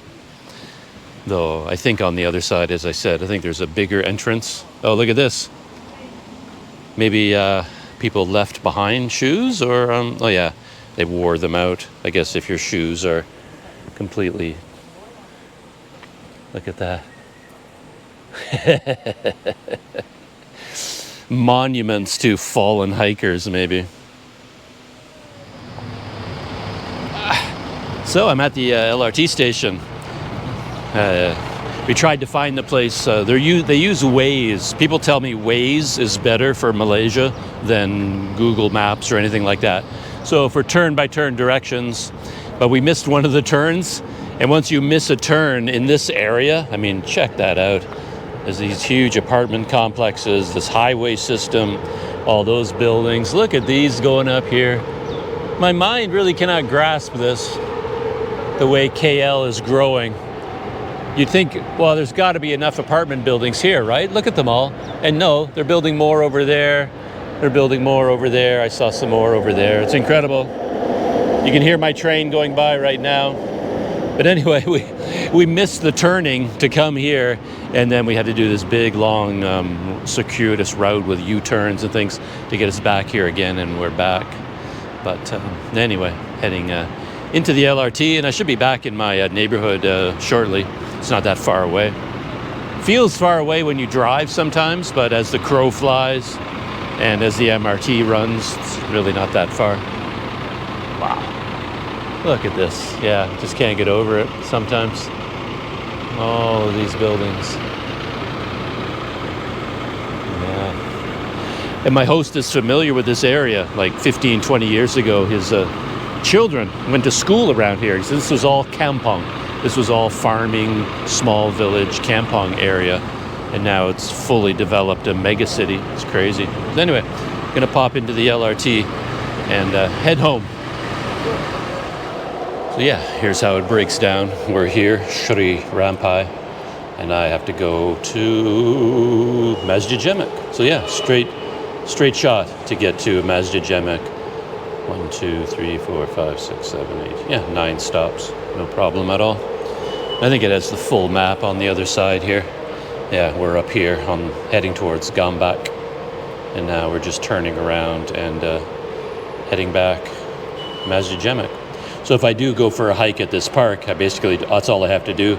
Take the LRT to Sri Rampai. And it's like a 1.5 kilometer walk from here to the trailhead.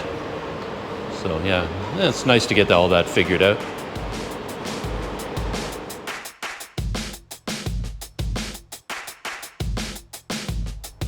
I am back home, my current home back here in the J Hotel Masjid, India. And on my way back, I picked up my usual liter of Dutch Lady full cream milk.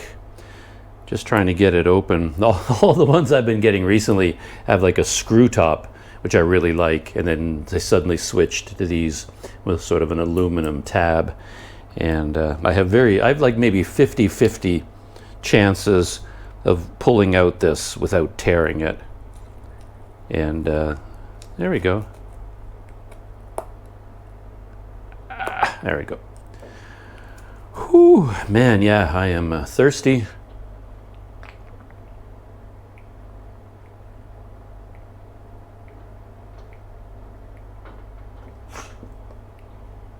To a young Canadian such as myself, nothing like a liter of cold milk.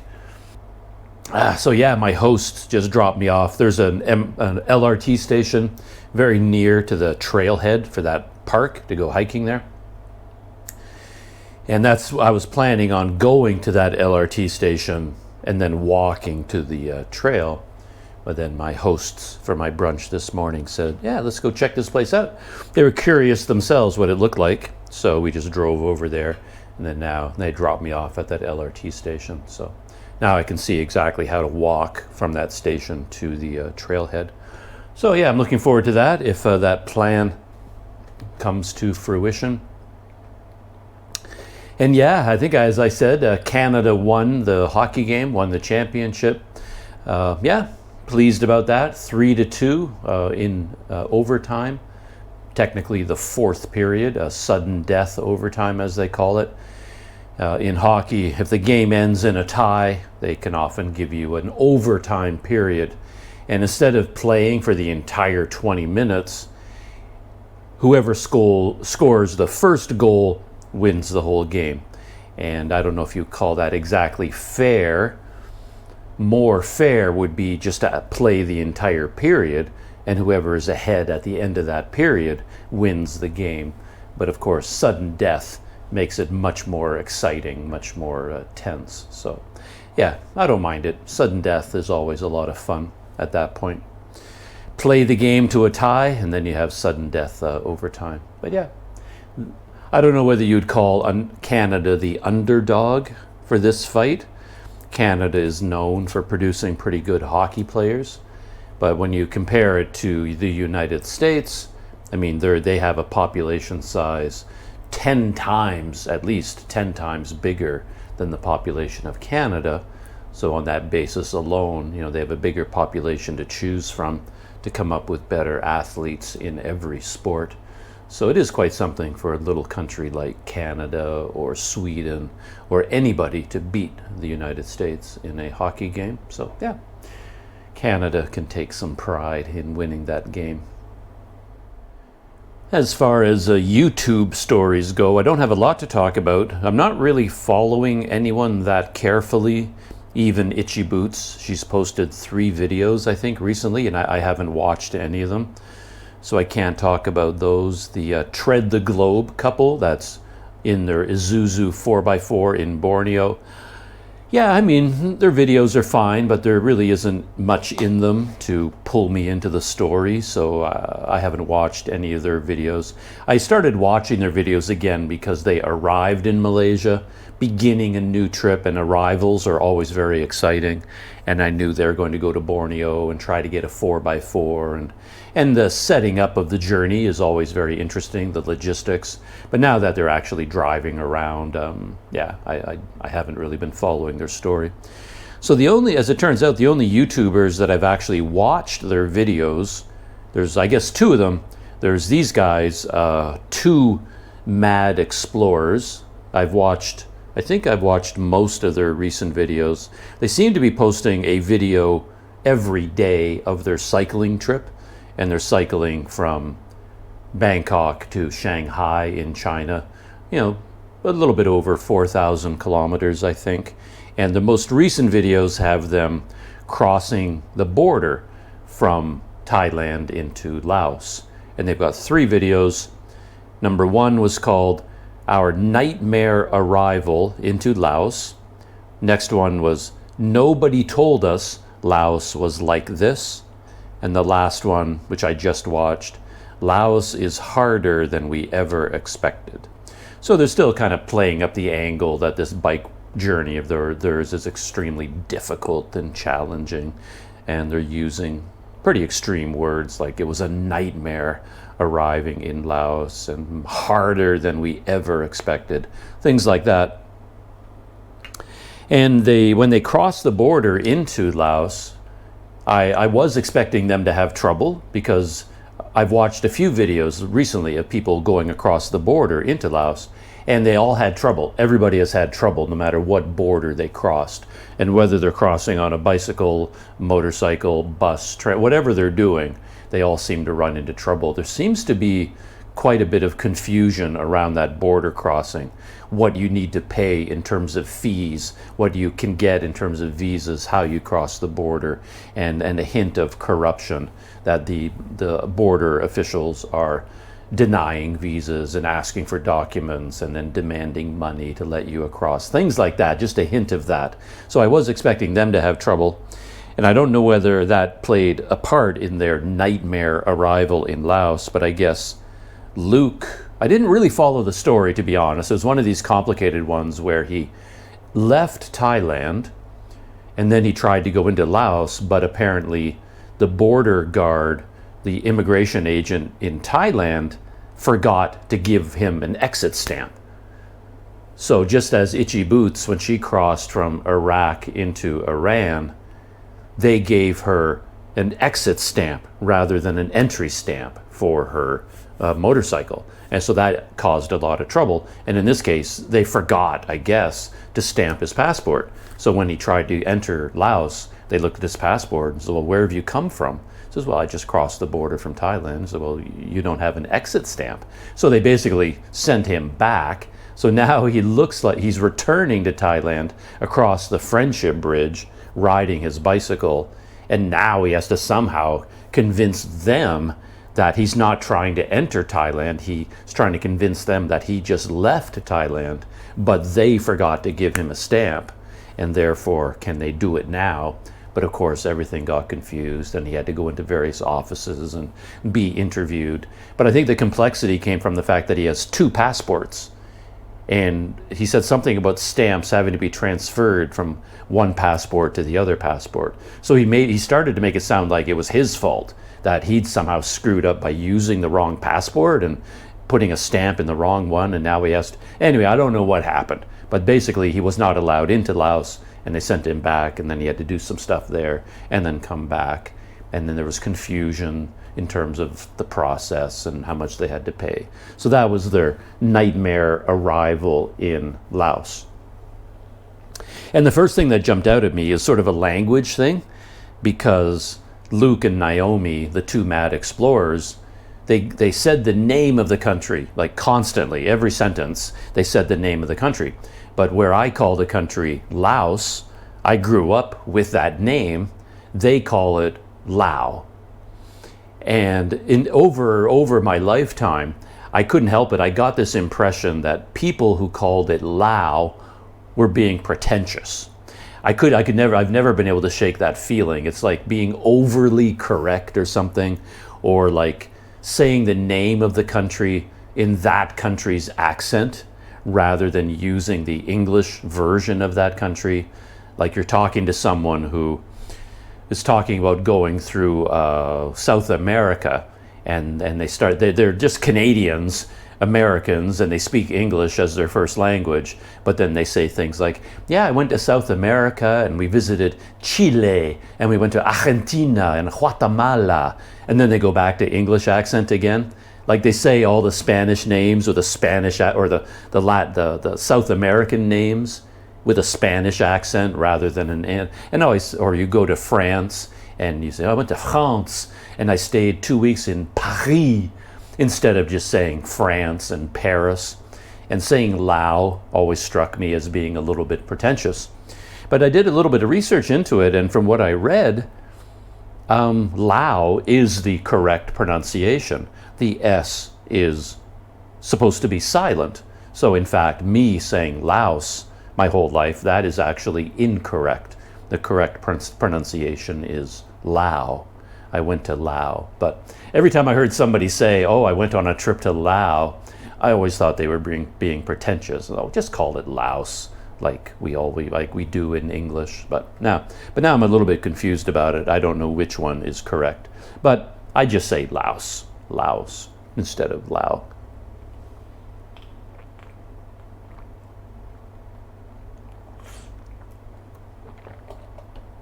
And what they're doing, like most people, as they pointed out in their video, most people who enter Laos from Thailand, they go to Vientiane, and then they go to Luang Prabang, and then they're basically traveling from south to north. So they go to all the main cities, and then Vang Vieng is a big backpacker hangout along the way.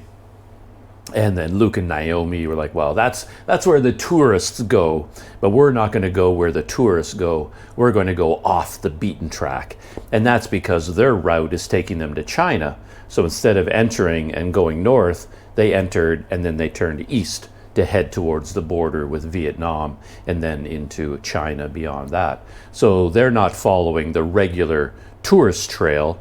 They're going off in a different direction, and they're actually following the border with Thailand, and the Mekong River is there. So they're cycling along the Mekong River and along the border. And since not many foreigners go in that direction, there's very few services. So when they're talking about Laos being harder than they expected and being quite challenging and difficult, what they're talking about is they just can't find food. You know, they're stopping at all these villages along the way. And they just came from Thailand, of course, where there's a 7-Eleven every 100 meters, and then there's restaurants and everywhere. You can just get food everywhere. But Laos is a very different place. And they're stopping in all these places. They get up in the morning, get on their bike, and they start riding. And they start looking for breakfast, and they can't find any food. And then they keep riding and riding, going from town to town, and they just don't find restaurants. And they haven't been able to get their ATM card to work. So they didn't change a lot of money at the border. They just assumed they could get money from ATMs. And in their first couple of days, all the ATMs rejected their cards, and they weren't able to withdraw any money. So they had very little money to get by on. And I think they finally got money. The last video, I guess I didn't watch the very end of the video, but they did, according to the comments, they did finally find an ATM that would work for them, and they managed to get some money. And they had a flat tire here and there, and but yeah, they're still just pedaling along 60, 70 kilometers per day, and flat land for the most part, so it's pretty easy going. And eventually, I assume eventually they're going to run into some hills, Laos, Vietnam, and then we'll see what happens after that. But yeah, those are the only vloggers that I'm following right now. And yeah, I don't have a great deal to say about their journey except for what I just said.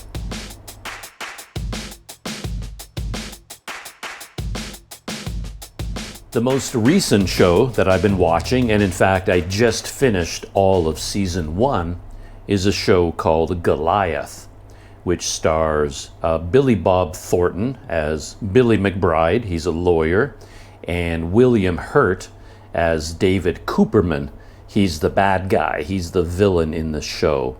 And then there's another main character played by Olivia Thirlby, and Molly Parker also plays a big part in this story.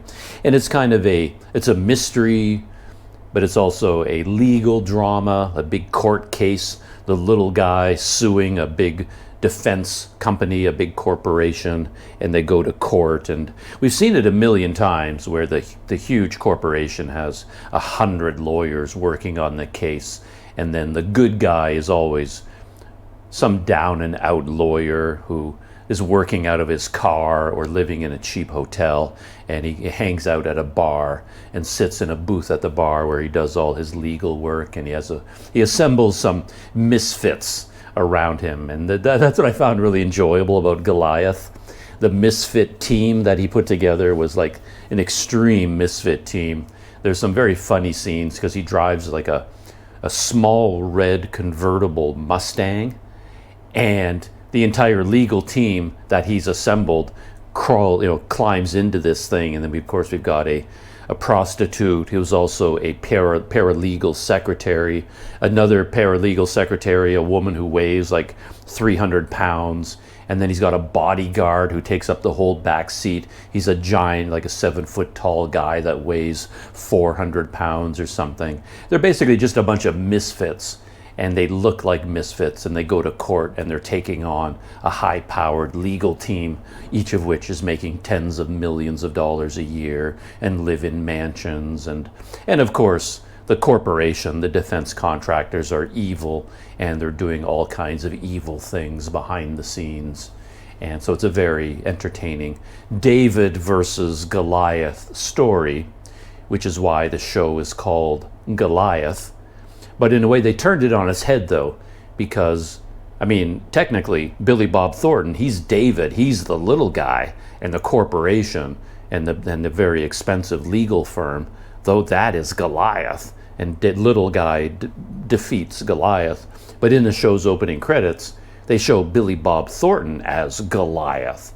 That in his presence, in his talent as a lawyer, he is actually the giant on this stage. And yeah, it's very well done, very entertaining, good show. And it has 4 seasons. I think I also have access to season number 2, so I'll be watching that next.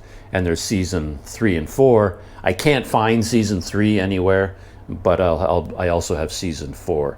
So I don't know if I'll be able to watch season 3, but I'll watch season 2 as well. But one thing that jumped out at me is there's often actors and actresses that I recognize, and I know them from something that made a big impression on me, but I can't place them. And it's not until I'm deep into the show that the light bulb finally goes off. And that was the case with the character in the show. Her name was Lucy Kitteridge. And I saw her, and I recognized the actress. Something in particular about her mouth, about her smile. It's like, I know this person. And she made a really big impression on me in probably a small role, but stuck in my brain. And I was like, And it turns out the actress is Olivia Thirlby, and she played a police officer in the new version of Judge Dredd, right? So we've got Judge Dredd. He's the main character. And then he has a rookie, a young woman that he's training. And that rookie was played by Olivia Thirlby. And it was like, that's where I know her from. So that was the character. So of course she's playing a totally different type of character in Goliath. But it was finally, I made the connection. I was like, finally. But Molly Parker as well. Molly Parker is a Canadian actress. And I know her really well. I know her name, I know her face, I know her quite well. And I know I've seen her in a bunch of things. And I know some of her performances made an impression on me, but I can't remember which one. Even when I looked at her filmography, went through all her movies, all her TV shows, I know one of those performances stuck in my brain, and that's where I think of her all the time, but I can't come up with it at all. I don't know where it is. I've seen her in before. But yeah, Molly Parker is the actress. And one of the standout characters in a negative way in this show is David Cooperman, played by William Hurt. He's the bad guy in the show. He's the evil head of the big legal firm who is like pulling all the strings, and he's like a spider in his web, causing all these terrible things to happen. And he is so creepy. He reminded me of like a David Lynch character, you know, the one played by Dennis Hopper, I think, in Blue Velvet. I remember watching Blue Velvet a long time ago, and the creepiness of that movie, and then the bad guy in that movie played by Dennis Hopper, I think Dennis Hopper, really stands out, and he reminds me of David Cooperman in this William Hurt's character. He stays in the dark, like a dark room, because I guess he was a burn victim, and I still don't know how he was burned, but he has all his skin is burned badly, and he's sensitive to light now, so he keeps all the curtains. He sits in the dark, and he uses a clicker, like a loud clicking mechanism, and then when he's talking to people, he just clicks at them, click, click, click. And it's just such a creepy mannerism. Just gave me goosebumps. It was so creepy. And he made a big impression on me as the bad guy in this film with his clicker. And he listens to opera, which I can't stand. I don't know very many people that actually like opera. But I guess if you're rich and you're an evil billionaire who wants to rule the world, for some reason you always have a hairless chihuahua or a big fluffy cat, and you listen to opera, apparently. But anyway, he sits in the dark listening to opera and then just clicking at people, and it just seems so evil and so creepy. But he's a great character, yeah, played by William Hurt. So yeah, I enjoyed it quite a bit. Very easy, fast-paced, good mystery, good story, good characters, surprising. It isn't a paint-by-numbers plot. Things happen that I wasn't expecting, and I appreciate that very much in the writing. So yeah, Goliath, thumbs up. Season 1 anyway.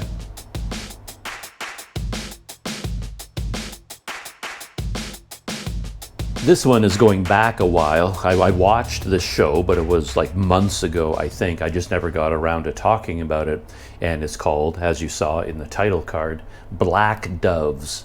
And it's like another spy thriller, a political thriller, corruption going up to the highest levels of government. And then you've got spies in the background. And it stars Keira Knightley. And at this point, since it was like months ago that I watched it, I don't know that I have a lot to say about it, but I liked it. It was perfectly fine. I like Keira Knightley. The spy versus spy angle was fun. It was entertaining. The characters were good. The acting was good. Cinematography was good. No complaints about any of that. And it's been renewed for a second season, so that should be interesting.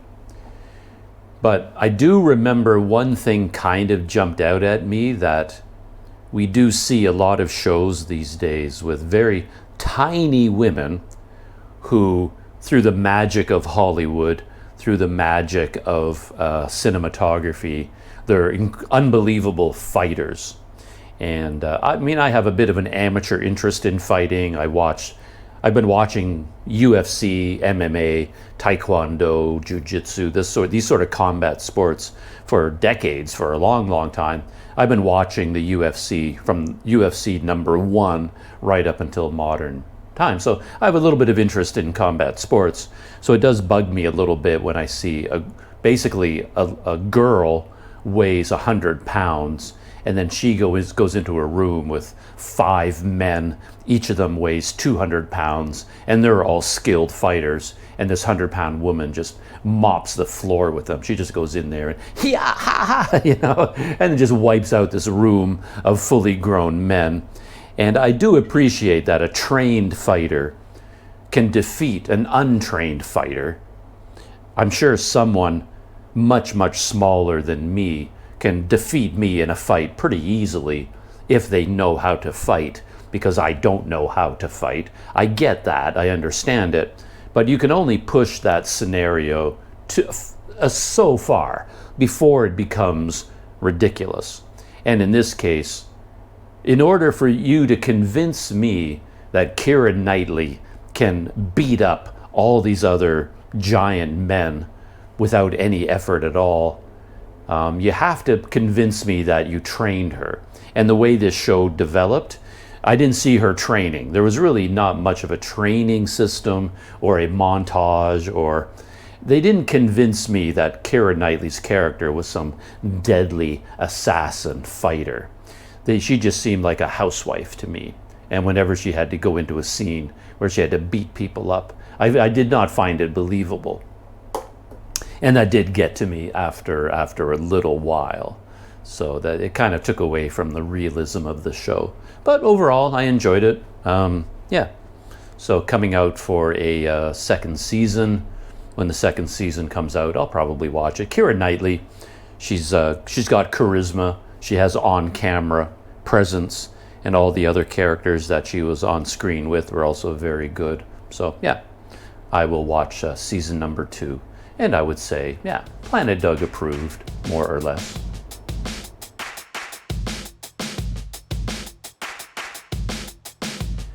I'm referring to notes here because this is another show that I watched probably months ago. And I have it in my head to a certain extent, but I want to make sure I'm not making any mistakes. And this one was called Time Bandits. And this is the new version. Not the old version, not the movie.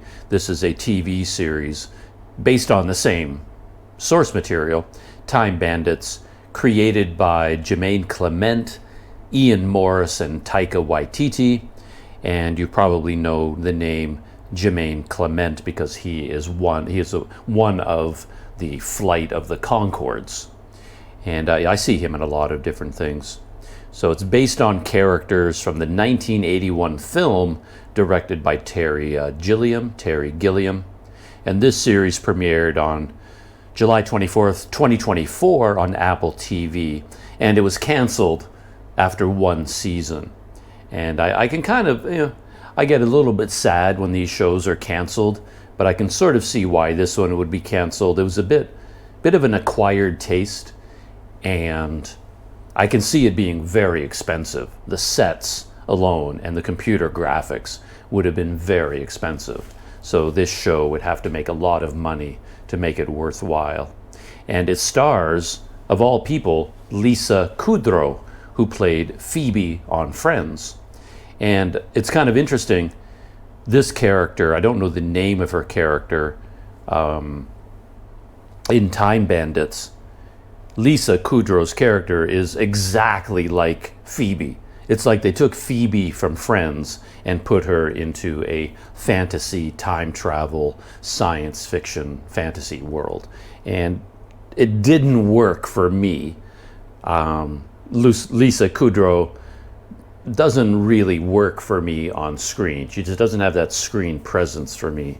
She's a little bit tough for me to believe in her character all the time. But she did fine, but she's not my favorite.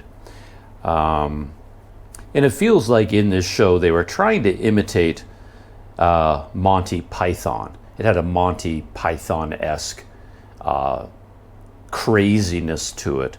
What's the word? I'm almost like I can't think of the word, not surreal, but really bizarre kind of humorous tone to it. But I mean, it's fun, it's good-hearted, really high production scale.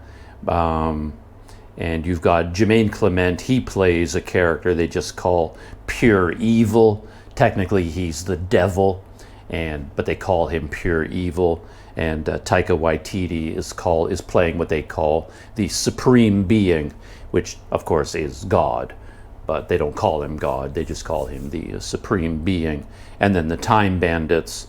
They used to be God's gardeners, but then they stole a map, and the map showed them portals where they could travel through time and go to different worlds. And then God wants that map back. And then if God gets the map back, he can use that map to create a new Earth, and he's going to destroy the old Earth. So he's decided that Earth, Mark 1, was a failure. He's going to destroy it and start all over again. But I think, if I remember the storyline, that's what it was. And he needed this map in order to create Earth number 2. So the plot was based on the Time Bandits traveling through time and God trying to find them, trying to track them down. And the devil also wants this map because it's such a powerful thing. It can be a weapon against God for the devil. So if the devil gets the map, the Earth becomes completely evil. If God gets the map, I think he's going to destroy the Earth and build a new one. And then our heroes, Lisa Kudrow and the Time Bandits, they have to decide what to do. What can they do now in this situation as they're being chased by both the devil and by the supreme being? So yeah, I mean, it's fun enough. You've got Taika Waititi hamming up the screen. Jermaine Clement is always amazing. A bunch of really weird, strange characters, crazy worlds they've built, and it's worth watching. But I wouldn't get my hopes up too much about the Time Bandits. But yeah, Planet Doug kind of approved. It's like, you got time on your hands, go ahead and watch it. It's not going to hurt anything. Not the greatest show ever, not the worst either.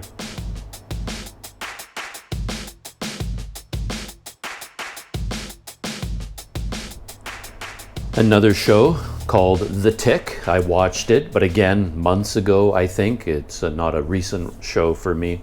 I'd heard about it a long time, The Tick, and I love superhero shows, so I figured, well, if I ever get the chance.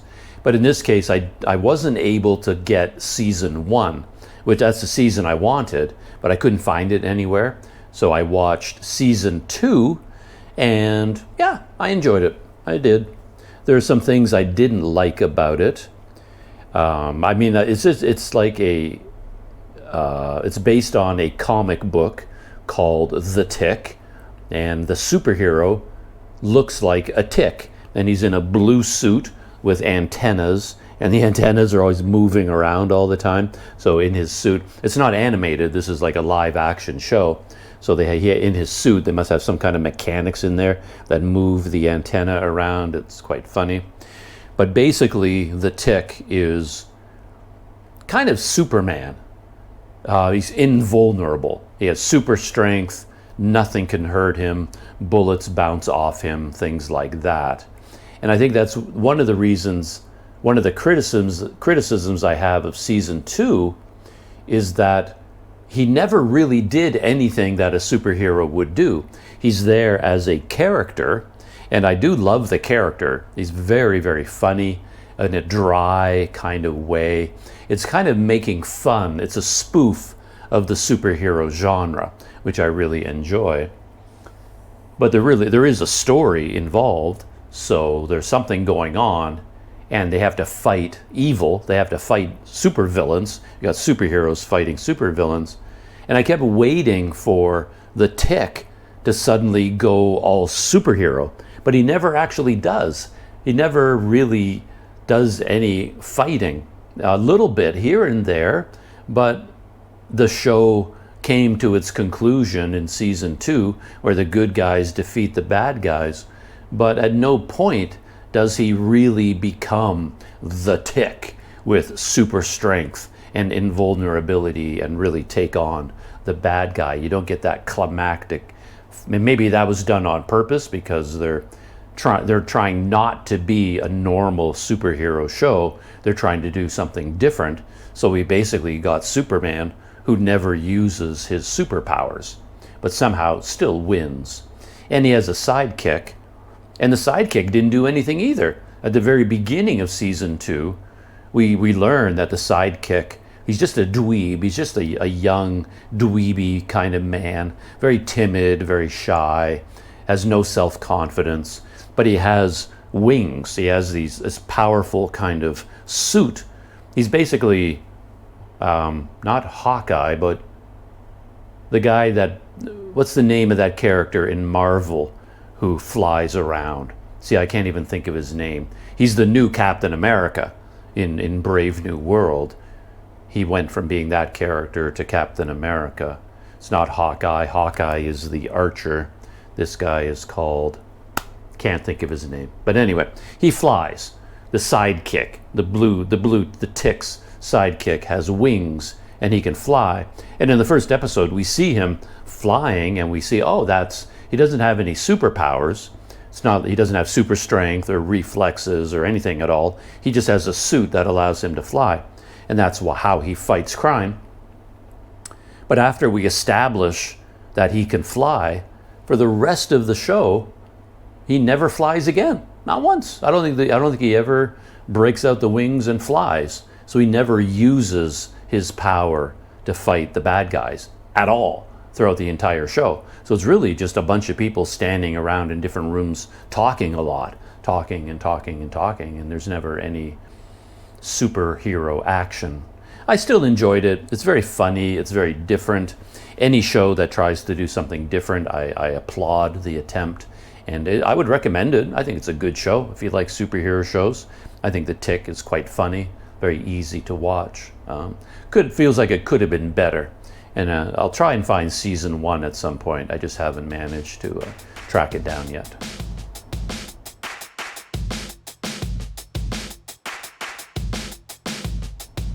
And I think that is it. That is where I'm going to draw today's podcast, Doug's video journal, and morning coffee and afternoon milk with Doug, all rolled into one. So that's it. Hope you enjoyed some of that, some of my small adventures from today. Thanks for hanging out with me as always. And of course, don't forget about the Planet Doug Patreon. I'm posting things to the Patreon I'm posting things there every day. Little video clips, bonus videos, photographs, updates, links to interesting stories. Anything that I come across throughout the day, I'm just opening up Patreon on my phone and updating and things like that, along with relive videos and bonus things. And so yeah, go check out the Planet Doug Patreon. They've got a free membership there. Join as a free member. Hang out with me there. And if you wanted to take the next step up and support Planet Doug financially, I'd appreciate that very much. Jump up to one of the paid tiers and help out Planet Doug a little bit. That would pay for my little gizmos, things like this that I need to power my laptop and keep me on the road and making videos. That's it. So, shutting down. See you in the next video. See you on Patreon. See you next time.